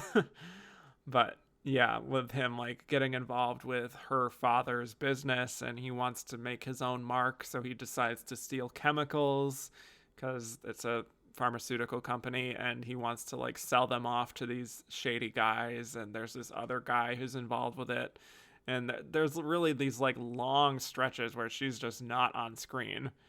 Like, not only is she not on screen, but we don't even hear her. Nope. On the other end of the line. So she's just like completely taken out of the narrative. Yep. It's sort of like she's like the audience surrogate in a way, and she's like finding things out as we are. But then it doesn't really give her much of a character outside of being just this spoiled, rich heiress who gets whatever she wants, and she also has a heart condition. Like, it feels like it sort of just ends there. Yeah. And she's a hypochondriac, don't forget. Yes, that's true. Right. That's part of the heart condition. Yeah. Psychosomatic. Yeah, that's it, psychosomatic. It was just, I wanted more from her. And, like, I was okay, like, she's on the phone hearing the story, but then they just cut away, and I almost wish, I was reading about the film because it was based on a radio play. And I almost wonder if maybe the reason it was so popular is because you as an audience have to use your other senses to imagine the story, as opposed to like watching this film and they're kind of telling you all the plot and you have to guess. So it kind of lost it for me whenever she wasn't on screen, because I just wanted to know more about her and the situation she was in and what she was going to do about it. Because then you don't learn anything about how she's going to save herself. It's kind of like, what's going on? Where's my husband? Yeah. How come he's not home to take care of me? I'm like, can't you just figure this out? Like, you're going to die. You're in danger, girl. Exactly. It really is. You in Danger, Girl, the movie. I mean, to the film's credit, I do think that the scenes of her in the bedroom are well shot. And there's some suspense there with what's happening towards the end. But I would agree that, like, this isn't particularly an impressive visual film like it needs to be a film. I would agree that it sort of makes a lot of sense just as a radio show. Or if it's in modern times, this would be a great podcast. 100%. You know? Yeah. But I think in terms of them trying to, like, give her some backstory, it feels kind of perfunctory by the end. Yeah. And I sort of think she only really scratches the surface of what could have been a very interesting character, but the film sort of gets in the way of her doing that. Oh, totally.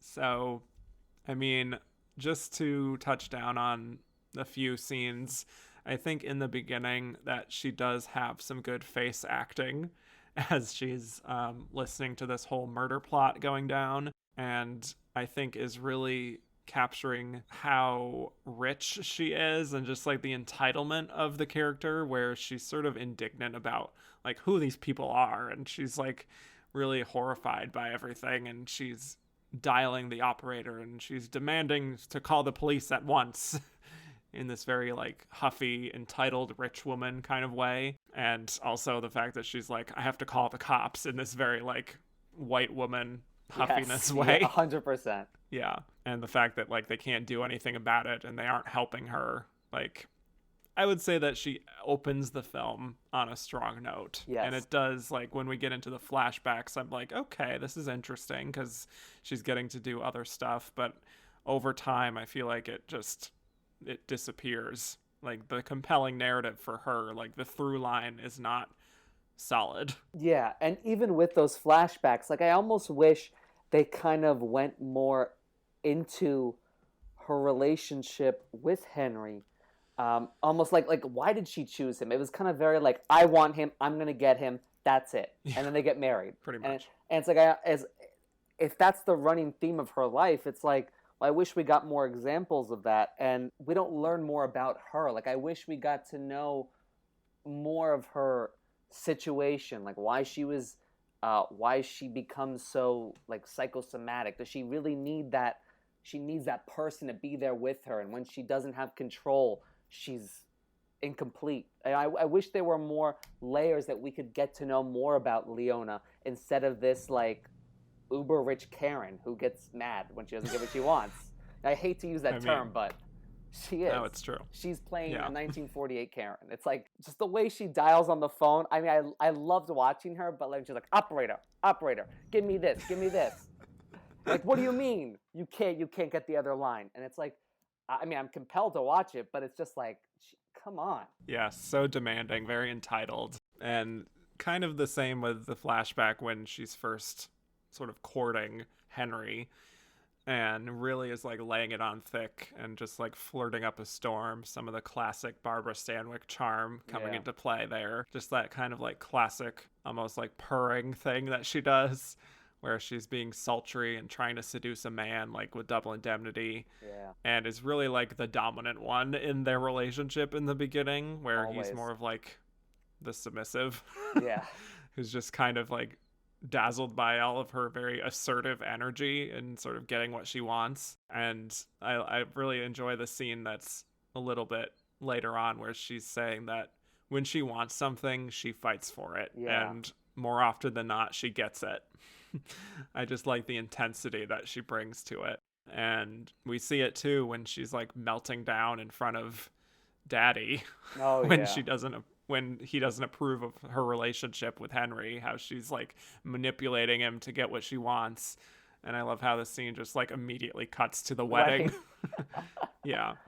So like those early scenes, like I said, very promising, classic Barbara Stanwyck commanding the screen stuff that I just eat up. Yeah. I think she's good in these flashbacks where she actually gets something to do, you know, and gets out of bed. Oh, yeah, totally. And then even the scenes where she has the conversations with Mrs. Lord, her old roommate. And this kind of like, even in this relationship, she's the dominant one. Mm-hmm. And it's like, I don't care what you say. I'm going to do what I want. And I wish we got more of that, like that kind of character style from her in those scenes. Because I don't know the actress who played Mrs. Lord, but it was so passive, and I feel like they were on two different wavelengths. So I wish there was more of Barbara in the movie. Exactly. Yeah. I mean, like I said, we have these big flashbacks where she's just not even included. Just gone. Right. We do check back in on her a few times, and she's just becoming like progressively sweatier, and like she's constantly dabbing her face, which is kind of fun. Lighting a cigarette. Right. But I also feel like, I don't know if this was the director influencing her or her own choices with it, but I do think she becomes a lot more over the top as the film goes on. Yeah. And part of it is that, like, yes, she's becoming more stressed and upset about how much in deep shit her husband is, basically. But I feel like it becomes, like, so hysterical at a certain point that she goes overboard with some of that emotion. Like, maybe it would serve her to add more nuance and to not have, like, every reaction be so expressive and, like, everything Yeah. is the end of the world. Yeah. I wish there was almost a more gradual Yeah. move to that kind of sense of urgency, because it's almost like as the fear builds up, we want to see more of that paranoia and that frightenedness come, like especially at the very end. But like when you start at 100, you got to keep going up. Yeah. It's like you can't just stay there and then just get worse and worse. Exactly. So I wish we saw more of that throughout the film, but it's hard to get that when she's gone through periods of it. Right. I think you really hit it on the head there with the fact that she sort of starts at 100, and it's hard to, like, go beyond 100 without it feeling like, oh God, this is a lot. And then it's hard to go back down. Exactly. Right. I mean, I understand that it's hard to provide that kind of emotion with, like, phone acting, which is definitely a skill, but I feel like she almost, like, overcompensates for not having another person on the end of the line. So yeah. Well, I mean, to be honest, she's overcompensating for everyone in the film. Exactly. Yes. She's carrying a lot on her back, truly. But probably the sequences of the film that just exemplify the ridiculousness of it is after she calls her doctor, who then goes into his own story. Yeah. And we have a flashback of his talking about her diagnosis with Henry, talking about her heart condition. And then within that flashback, it goes to another flashback where we see her arguing with Henry, and we see how, like, her heart episodes are brought on by stress mostly, and that it's, like, psychosomatic. And it's like the layers keep going where we go back to that initial flashback, and then it goes to a flashback at a different time. And I'm like, my God, I didn't realize I was watching Inception. Like, what is going on? Exactly. At one point, I had to, like, rewind, because I'm like, who is this guy again? I'm like, where do we go? I'm like, oh, right. He's telling a story of him telling a story to tell. I'm like, gosh, just get me back to Barbara. Like, there has to be a simpler way to tell this story. Yeah. She couldn't just find the letter. Like, it's right. Exactly. It's not hanging somewhere on the dresser or something. Like, yeah, whatever. exactly. So, I mean, obviously she has her big showcase acting scene at the end of the film where she realizes that someone is in her house, and we see her, like, creeping dread, and she's trying to talk to her husband on the phone, and it's a big mess, and she's helpless. And I think, to give credit to the camera work and the lighting, I do think it does really ratchet up the tension in that final scene. Definitely. And this is probably her at her most over the top. But I do think, maybe you disagree, I don't know, but I do think the emotions there do feel genuine because she's clearly in danger. So it's like she definitely ends the film in a very truthful, like, impactful way, at least. So there's that. No, I agree. I mean, that was the one moment where I was like, okay, like, I was like, just, if you can run, just get out of there. That was the one moment of the film I actually was with her. I believed everything. Exactly. And I want her to succeed. You know, I was like, get out, go. And the fear on her face, she does great face acting. So you really feel all those emotions inside expressed on her. Yes. It's a good horror performance. Yes. In that regard. Yeah. So, yeah, unfortunately, I don't have a whole lot else to talk about here because the film leaves me no choice. Yeah. But the New York Times said Miss Stanwyck does a quite elaborate job of working herself into a frenzy, as well as playing a nasty dame in the previous and self-aggrandizing phases of her life. Is that Bosley Crowther? Yes, of course. He's always good with a quip. Yes. But I love the quote about working herself into a frenzy because, yeah, She does do that. Pretty much. For me, it's just wild that, like, I was reading from Inside Oscar before this about how this was really seen as, like, here we go. This is Barbara Stanwyck's big comeback. This is the best thing she's done since Double Indemnity. And when I look at the film, I feel like I get it, again, like I said, with the emotions of it, but as a film, it doesn't really feel like an acting showcase. Yeah. If that makes sense. No, I agree 100%. But we can do our eulogy here for Barbara Stanwyck. I mean, what an incredible, versatile, even more so than Irene Dunne, if I may say so. I agree.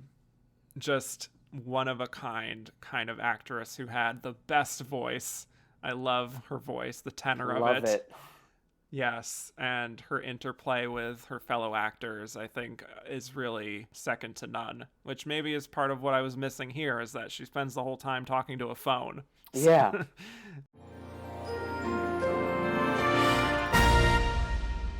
Let's get to our big winner, shall we? Let's go. Jane Wyman in Johnny Belinda. So, yes. We've already been introduced to Jane Wyman through The Yearling a few episodes ago. Now here she is with her big win.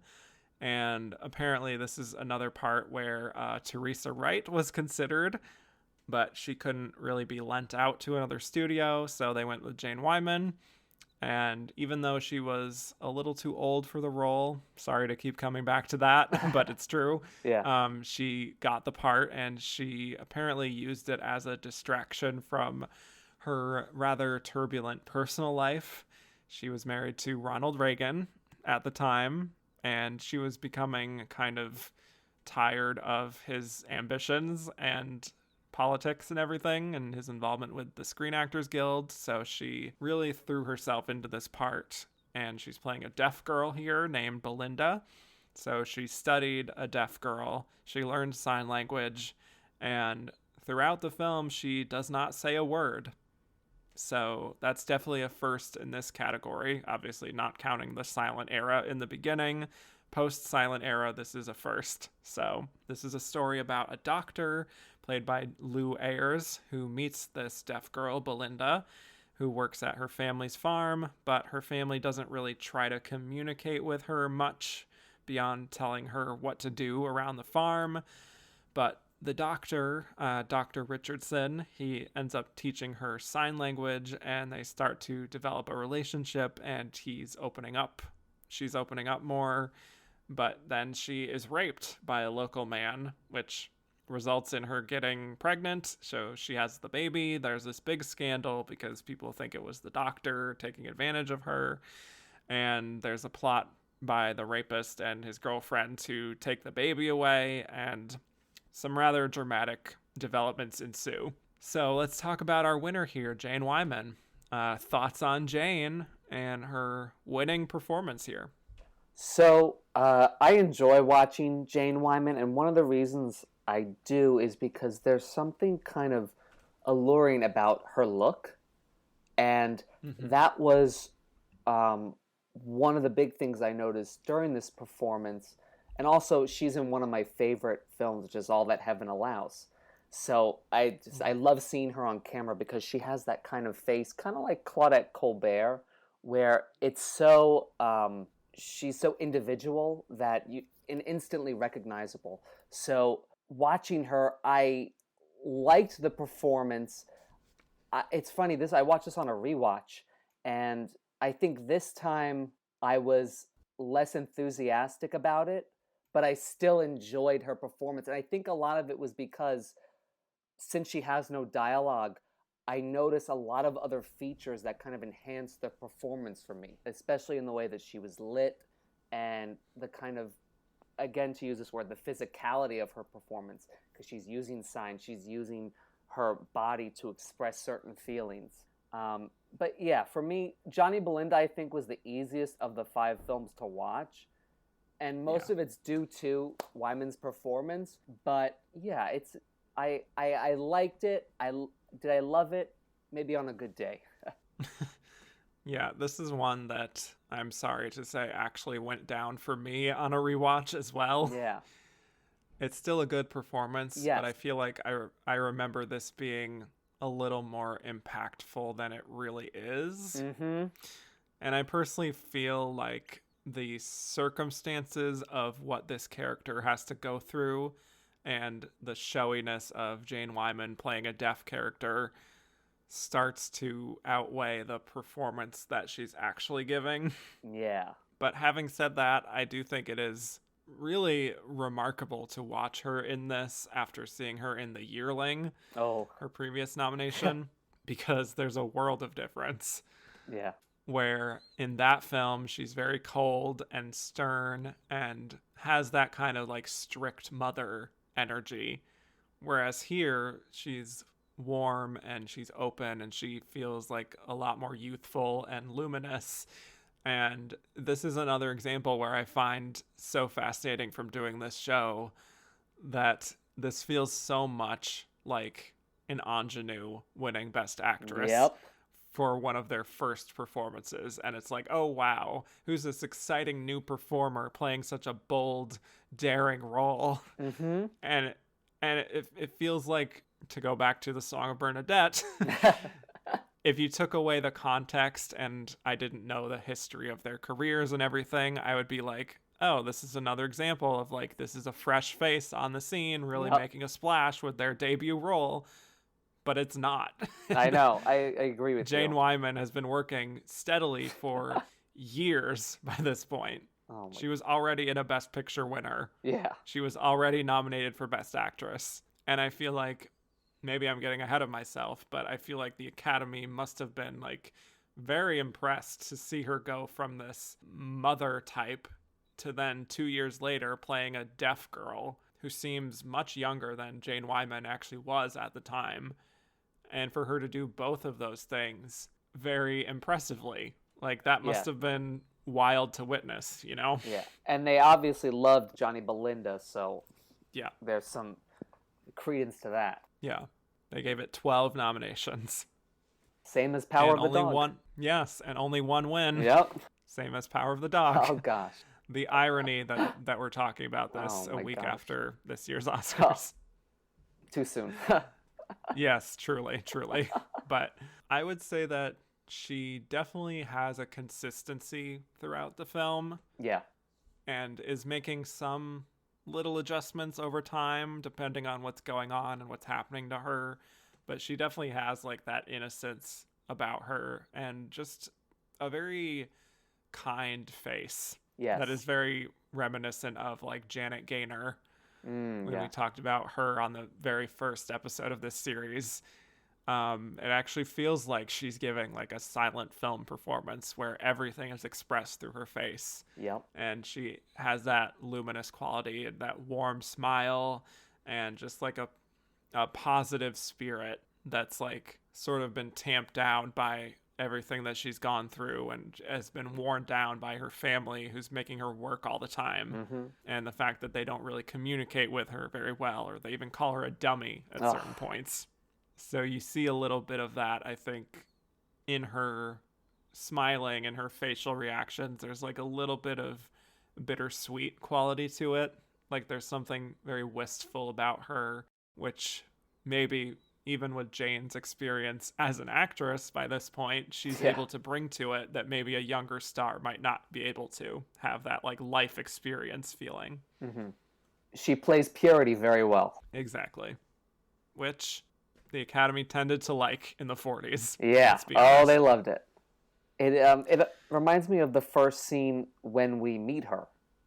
And that was what I was like kind of struck by, is that, you know, we meet her like I think 10 minutes into the film, and it's when she's in the dark and they tell her to like put the light closer and the light kind of goes over her face and you're like, wow, it's a beautiful shot. Yeah. And you kind of see like you can see this girl without knowing anything about her yet. Yes. Yeah, definitely. And we see that she's also, when the doctor is approaching her, a little bit hesitant about it.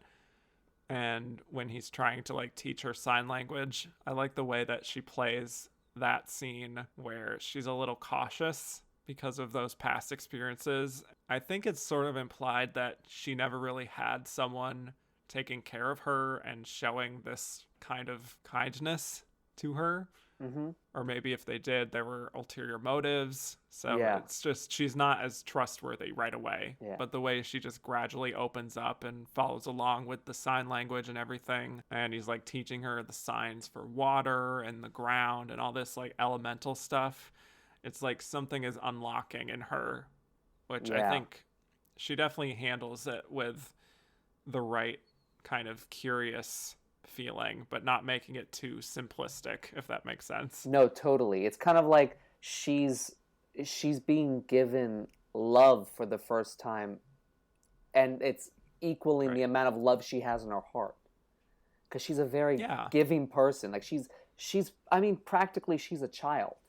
She has this kind of quality about her that is young at heart, young in mind. So that there's a kind of like trepidation towards adults, because I feel like she sees herself as a kid. So when somebody comes up to her, it's kind of like, don't talk to strangers. That kind of, she has those kind of natural instincts that somebody has. Exactly. Yeah. I love that part of it. Feels very natural feeling.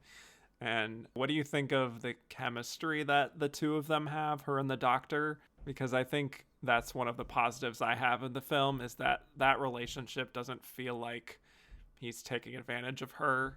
And there's kind of a gray area there that I found interesting. Yeah, no, totally. I agree with you in that I liked their relationship. And I almost, I there's a scene with the two of them where I believe it's after the rape scene. And he's kind of talking to her about being alone. And he's like, I've been there. I know how you feel. And I really got that sense of friendship. And that's all she really wants, is she wants a friend. She wants somebody to look out for her the way she looks out for other people. And it reminds me of the scene later when the doctor wants to marry her and her dad is like, no, you're going to do it out of pity. Because he kind of sees, Dr. Richardson kind of sees her almost like a kindred spirit. And I liked that part of their showing their friendship. Yeah, it's very interesting. I was just thinking while you were talking about it, how it reminds me of The Power of the Dog. Oh, gosh. When Jesse Plemons is talking about how it's so nice to not be alone. Oh, I love that scene. Yes, very, very similar in very that apt. regard. Very, very true. Yes. But I sort of like that we don't know if this will lead to some kind of like truly romantic connection. Yeah, totally. Or if it's the kind of thing like a therapist-client kind of situation where there's just a natural closeness there and an intimacy, but that's sort of where it begins and ends. Yeah, and I like that we have that gray area as opposed to the townspeople who see things in black and white. Exactly. But I do want to talk about a very unfortunate scene. Because it's hard not to talk about it, which is the rape scene. Which we don't actually see that much of it, like visually. It's just the beginning of it where this local man, Lockie, is grabbing her and she's kind of alarmed, and it sort of fades out after that. There's not much else. And she just sort of silently reacts in a way that I found a little too underplayed, to be honest. I don't know about you, but I imagine that they may have actually struggled to show anything more intense just because of the Hays Code and everything. I don't think it would have benefited the film to really see much more, but I think it's kind of done in a way that's a little clumsy, that you don't really feel the impact of what happens. At least I didn't. No, I agree. Especially, I felt that same way watching this, because I remember I said to myself, I was like, isn't there more? Like, I felt like that was it. And it's good. It does the job, but it kind of, like, you're right, it's kind of clumsy in that it cuts to, like, he kisses her and then he, like, says something and then she kind of runs away. And then it kind of fades to black, and you get the emotion. I mean, I was still kind of like, I was dreading the scene, but it was less impactful this time. Yeah, And I was actually researching how deaf actors felt about this film in modern days. Oh, yeah? And I saw something with, to bring it back to this year's race, Marlee Oh. Matlin, Oh. where she actually felt that this was a little bit of an offensive portrayal of a deaf person, Interesting. with the fact that, like, she literally isn't even able to speak. Like, she doesn't even scream. I was thinking the same. Yeah. And the fact that also she's like a master lip reader, Oh, even yeah. when people aren't, she's behind people and she can still see what's happening. So it hasn't been looked upon kindly by the deaf community. So, and I get why. I mean, Yeah. I personally did an interview with Paul Raci last year. Oh, wow. And he was even saying, like, Jane Wyman's performance there was kind of offensive. Oh, my gosh. So there is definitely that feeling in the deaf community that this is, maybe it's an interesting performance on its own, but in terms of portraying a deaf character on screen, that there's some stuff missing here. Yeah. That doesn't feel authentic, Exactly. And it's kind of like you have, well, we'll talk about it a little bit later, but like the way she delved into the character, it's not too much, but it's like it's not a gradual performance. Like all of a sudden you cut to one scene, the doctor's teaching her how to sign. The next scene, oh, she's a master lip reader. She didn't even need school. Right. And also, I mean, after this horrible incident happens, the aftermath of everything, I think she's clearly going through something, but I feel like by this point in the film, it's kind of clear that weirdly, the film isn't really that invested in delving into the actual psychology behind what's happened to her and really seeing things from her perspective. Like a lot of it feels surface level and it becomes about the specific plot point of how did she get pregnant? Like who did this to her? More so than how is she actually feeling about all this? Yeah. And especially when I was watching it a few days ago, I noticed myself, I wanted to see more of Belinda, and I felt like I got a lot more out of Lou Ayres and his character. And I didn't remember him that much in the first time I watched it. So it was interesting this time. I was kind of like, oh, I thought we focused more on Belinda and this. So it was an interesting, when I was watching it, that kind of thought in my head as well. Yeah. Yeah, I felt the same way, which is why I even introduced it as like, this is a film about this doctor treating her more so than about her being treated. Exactly. So, yeah, I just wish there was more scenes of her like processing everything. Yeah. One of the only times I really felt like she was like providing some true struggle and emotion through this whole experience is after her father dies. Oh, and she's like saying the Lord's Prayer through sign language. And we see her so emotional and worn out and really giving more than just that like default luminous bittersweet quality that we were talking about. And I actually found that to be a powerful scene from her that I was like, oh, okay. That was probably my favorite scene of hers in the film. Yeah. I was really moved by it. And even this time too, it's really impactful. And even when they close up on her signing the prayer, and you just see the tears fall from her face. It's just really beautiful. Yes. Yeah. Really, really good scene. Probably would have been a good Oscar cut for her, I would say. Not to like cheapen everything, but no, yeah, I know. It's true. Definitely. Probably her best moment. Yeah. But then, yeah, at the climax of the film, we have Lockie coming around to take the kid away, and Lockie's girlfriend is there too, and Belinda ends up shooting him with a shotgun. And this is where we see like some of her maternal instincts, I think, just the protectiveness that she has for her baby. And it shows definitely just the evolution from the beginning with this like timid girl into this fierce mother role. And I think, even though I think it sort of stumbles along the way to getting there, she does make that journey feel semi-genuine without it feeling too much like this is a completely different person. Mm-hmm. Yeah, definitely. So, but that's pretty much all I've got on our big winner here. The New York Post said Jane Wyman gives a performance surpassingly beautiful in its slow, luminous awakening of joy and understanding. Yes, so very, very flowery language to describe Jane Wyman, and that was very much the sentiment around, which is this feeling of like how brave and how just like look at how she transformed and just created this authentic character who's so unlike herself, Jane Wyman, who is sort of known as like a chatterbox, from what I understand. So yeah, you can see why people were impressed, especially those who knew her well by this point. So let's transition into talking about why Jane Wyman won this award and going to the sort of precursors. She had won the Golden Globe. She had earned some recognition from London as well. And as far as other women in the race, Olivia de Havilland won the New York Film Critics. She also won the National Society of Film Critics.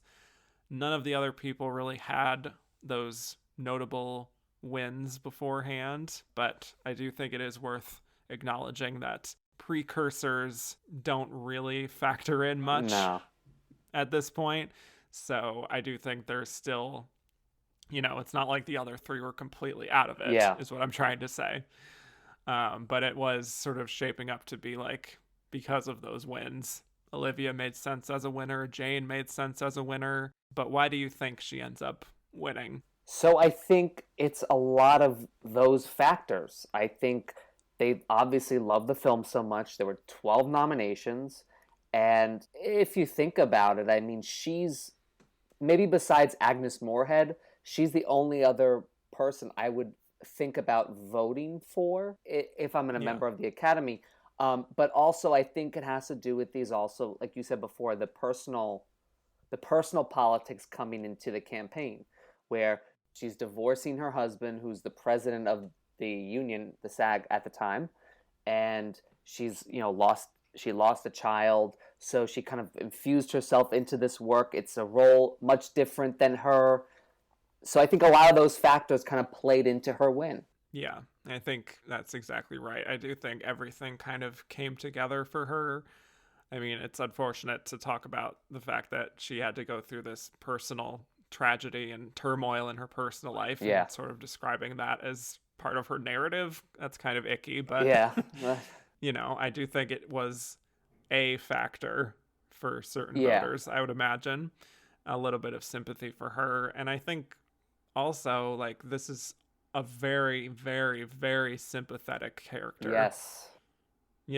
And you compare that to maybe what Olivia de Havilland is going through, even though that I would say is also sympathetic, it's still like kind of intense. Maybe too hardcore for certain members. Exactly. I was going to say, I could kind of see some people being turned away from her performance, de Havilland. Yeah.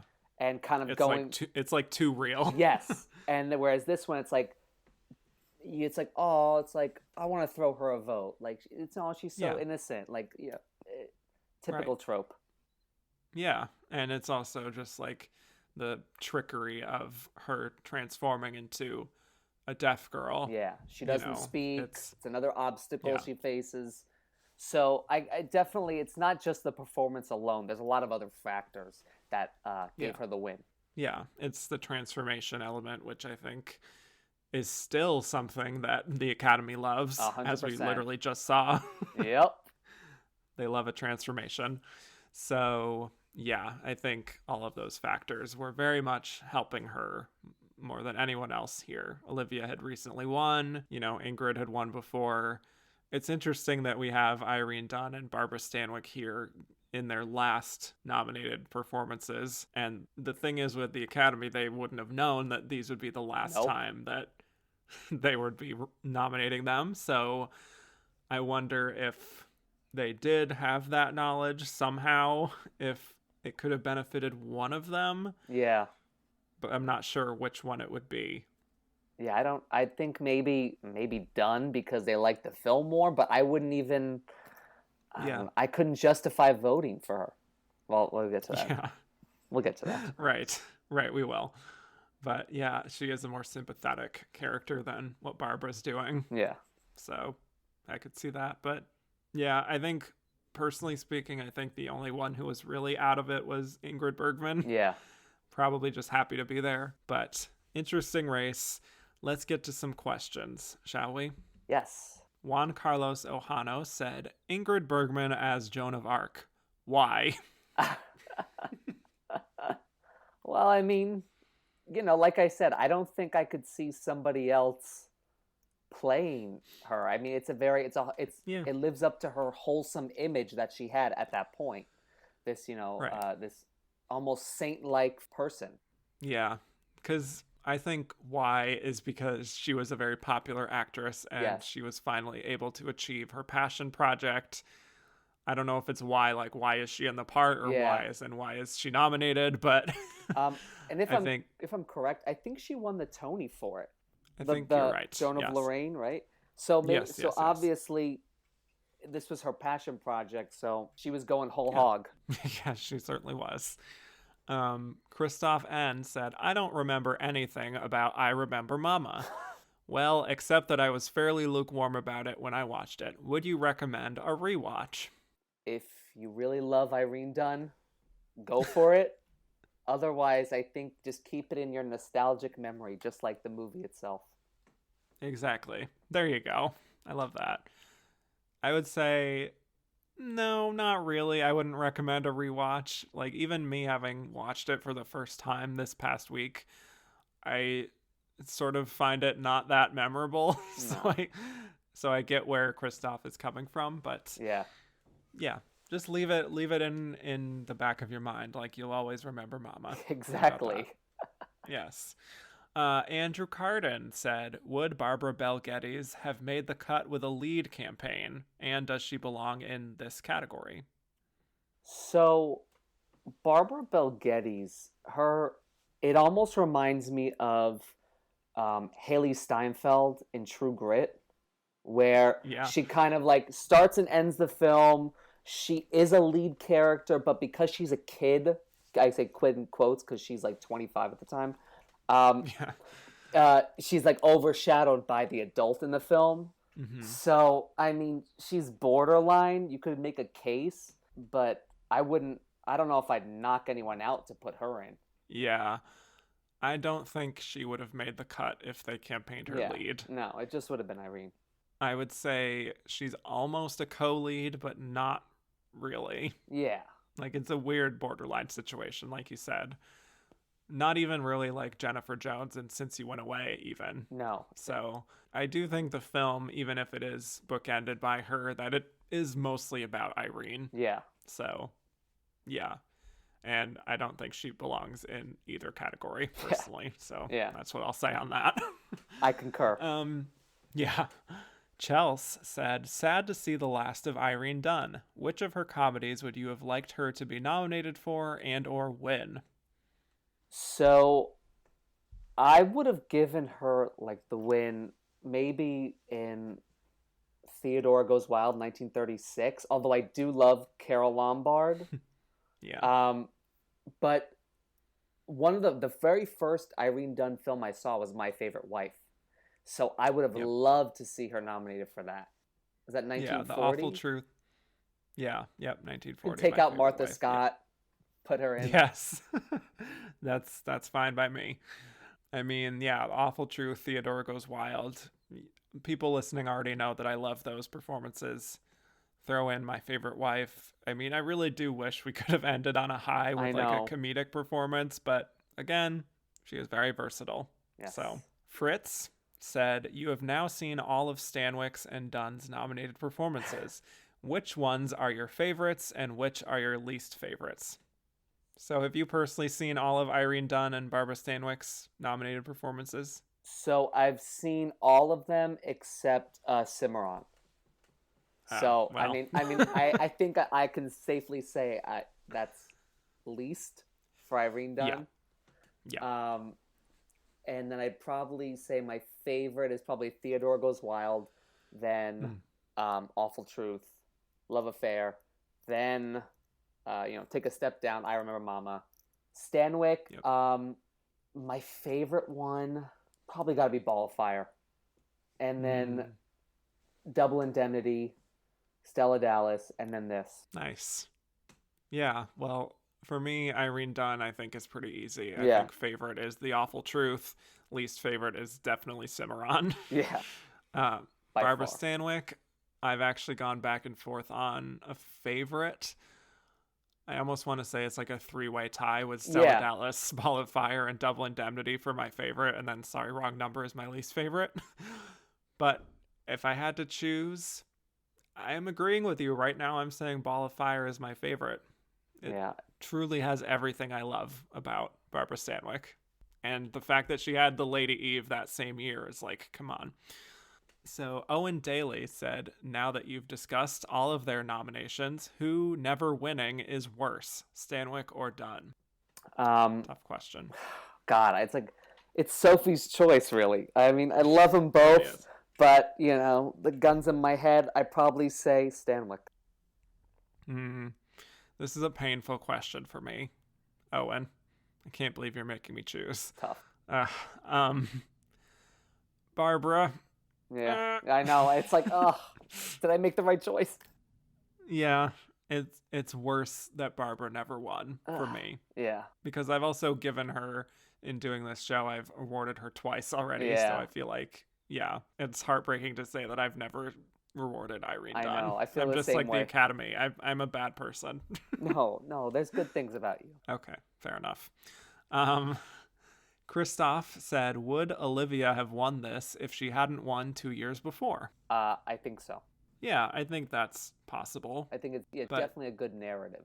Yeah, but it's also... Actually... I don't know. Now that I think about it, it would have been a fight. It would have been definitely a big, less of a landslide for Jane. Especially because I think the Snake Pit got 6 nominations compared to the 12. But it did get picture, director, screenplay. So it got some of the major ones. I don't know. Possibly. It's tough. I think no matter what happens, Olivia still wins 1949. Yes. So she's being taken care of eventually. I do think Jane might have still squeaked out one here. So, yeah. I think. But like you said, not by much. Yeah. Alicio Martinez said, how would you rank the 5 posters of these actresses' films?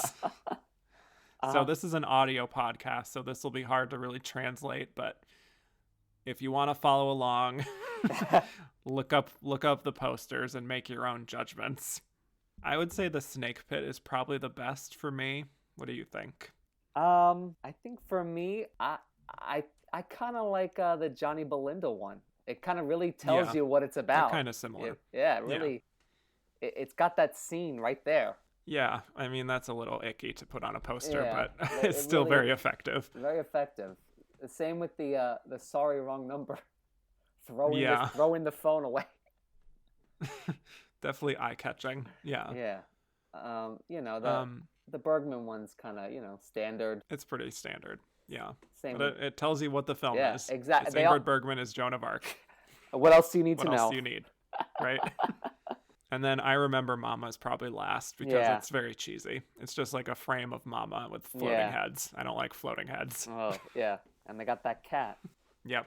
And then another one from Alicio Martinez. Which clips would you have chosen for each performance for a televised ceremony?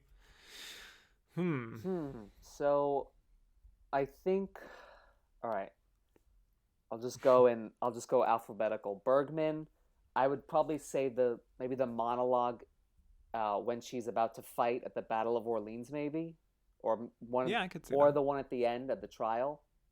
De Havilland, I'd say maybe the straitjacket scene. Yeah. Yeah, I mean, hello. Mm-hmm. Dunne. Maybe the scene where she's singing to her daughter. Yeah. Who's left? Stanwyck. I think anytime she's yelling at someone on the phone. Yeah, really take your pick. There's a bunch of them. And then for Wyman, probably the Lord's Prayer one. Yeah, I agree.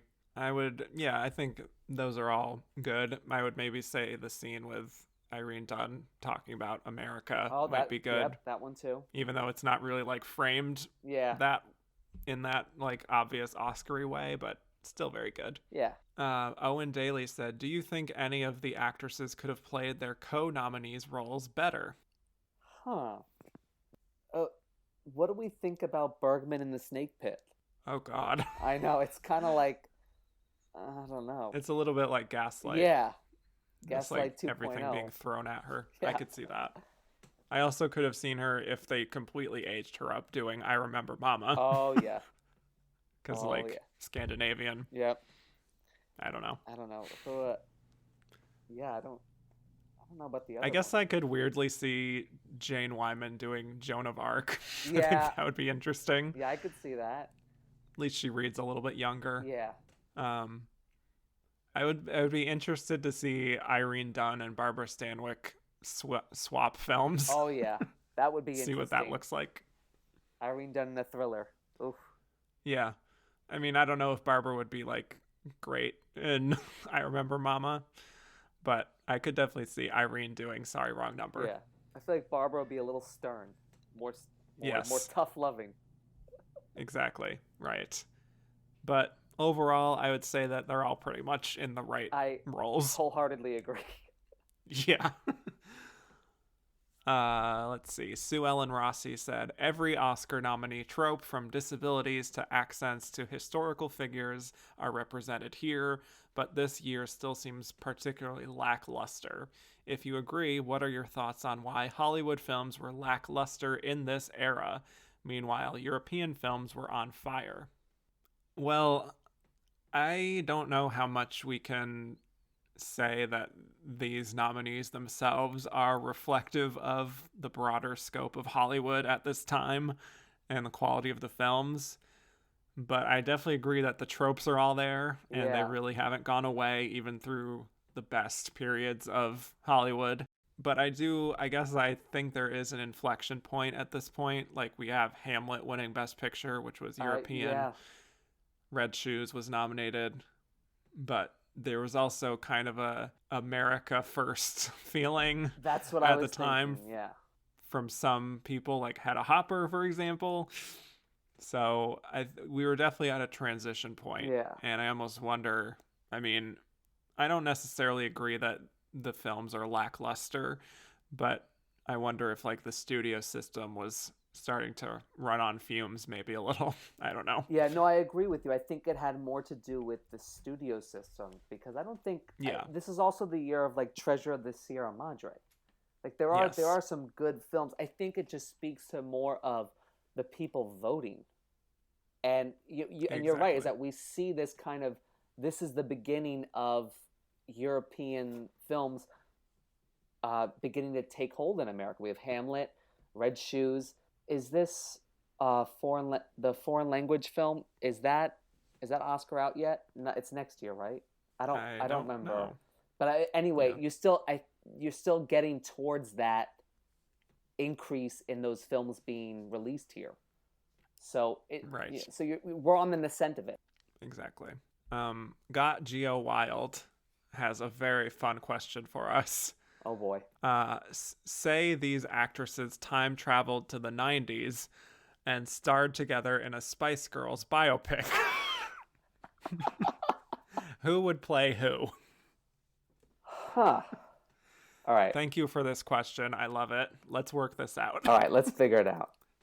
So to lay it out, we have Posh Spice, Scary Spice, Sporty Spice, Baby Spice, and Ginger Spice. Okay, so I guess, is Jane Wyman Baby? I think Jane has to be Baby. Yeah. And is Olivia de Havilland, is she Posh Spice? Or is like Irene Dunne Posh Spice? I weirdly saw like Ingrid Bergman being Posh Spice. Okay, I kind of see it. Because she has like a kind of vague European feeling that's like a little cold sometimes. Yep. I don't know. Nope, I see it. All right. The one I feel most confident about is Barbara Stanwyck is Scary Spice. Scary, yeah. She's like bold and out there and wearing leopard prints. Yeah. I could see 100%. All right, so who's sporty then? So sporty, either Irene Dunne or Olivia de Olivia. Havilland. Yeah. And I don't know. I Gin. guess Olivia. Yeah, and then I guess Irene's Ginger. Yeah, Okay, I yeah, could see yeah. that. She's Okay. she's the oldest. She's like the, you know, matriarch kind of Yeah. like leader type. Okay. Wasn't Ginger like the leader? I Yeah. think so, right? I'm digging it. Yeah. Okay. Yeah. So we could make it work. Yeah, I love it. I'd love to see it. Great question. Love it. And then a few more questions here just about snubs. Gabe Guarin said, "Who do you think was sixth place?" So Hard to say, I have but two thoughts. I okay. don't know who it could have been, but obviously they like the red shoes. So maybe Yep. Moira Shearer. My other thought was, just because I was looking at some of the films from that year, Jennifer Jones in Portrait of Jenny. I think so too. That is a possibility. Yeah, I don't know. I'm not crazy about Jennifer Jones, but I could kind of see David O. Selznick kind of campaigning for her. Oh yes, he always does. Yeah. Well, my thought is that it is a certain person who we will talk about in a little bit, which is Joan Fontaine. Oh. For Letter from an Unknown Woman, which I literally just watched because we got like 3 questions about it. So I wanted to make sure that I watched it in time. Excellent performance from her. Yes. And we could have had another Olivia Joan face-off. That would have been, which would have been interesting. Very interesting. But yeah, she is the only other outside of Moira Shearer and just Moira Shearer and Joan Fontaine are the only ones who are really mentioned in Inside Oscar for this chapter as far as other contenders. So interesting. Probably one of those. Yeah. Christoph N. said, "Why wasn't the world treated to a Joan Fontaine, Olivia de Havilland rematch?" And also John T. said, "Why didn't Oscars go for an Olivia Jones sequel, particularly considering both were in much better movies?" So I had to look this up a little bit because I was also like, why would they resist that? Yeah. But I guess Letter from an Unknown Woman had mixed reviews, actually. Some critics actually said that the pace was too slow and it was also a box office failure. So I think that's kind of a deadly combination, yeah. No matter how great her performance was. Yep. So Owen Daly said, if Fontaine was nominated for Letter from an Unknown Woman, who of the sisters was best? So I didn't see the film. I will now, since you saw it. I recommend it. Okay, if you recommend it, I'll watch it. So I can't attest to it, but I'm curious to know what you think. They're both incredible.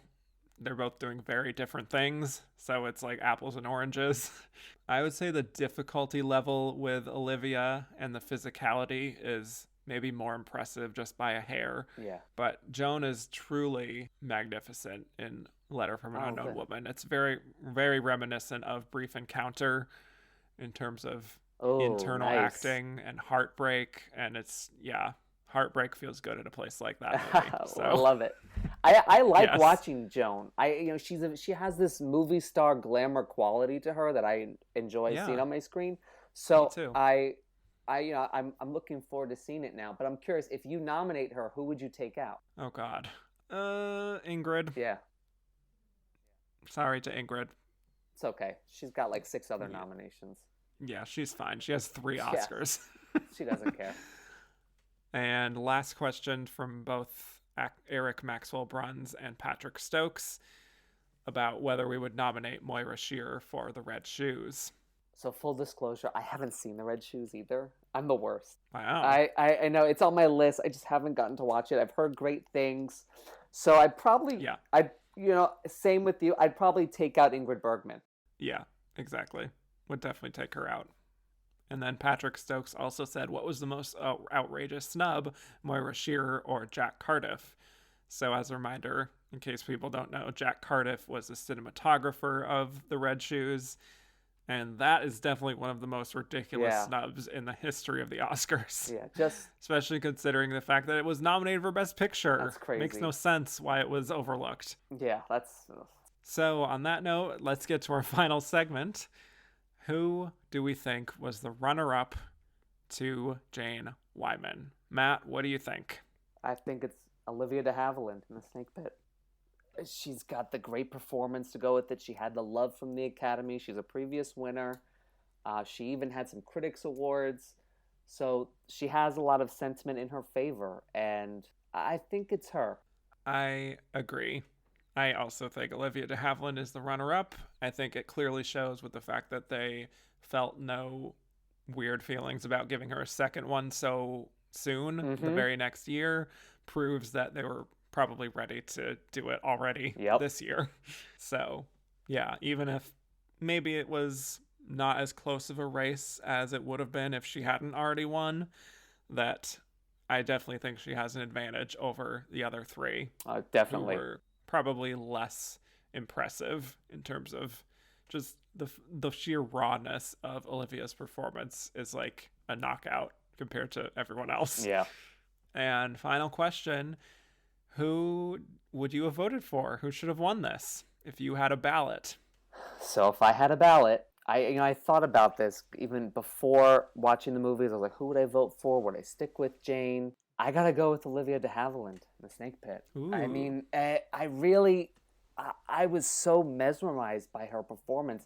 Truly, just, it's still with me in the back of my head. And, I know she's gonna win next year for The Heiress, but I'd almost take away the one from 46 and give her this. I'm fine with her getting 2 back-to-back Oscars. Yeah.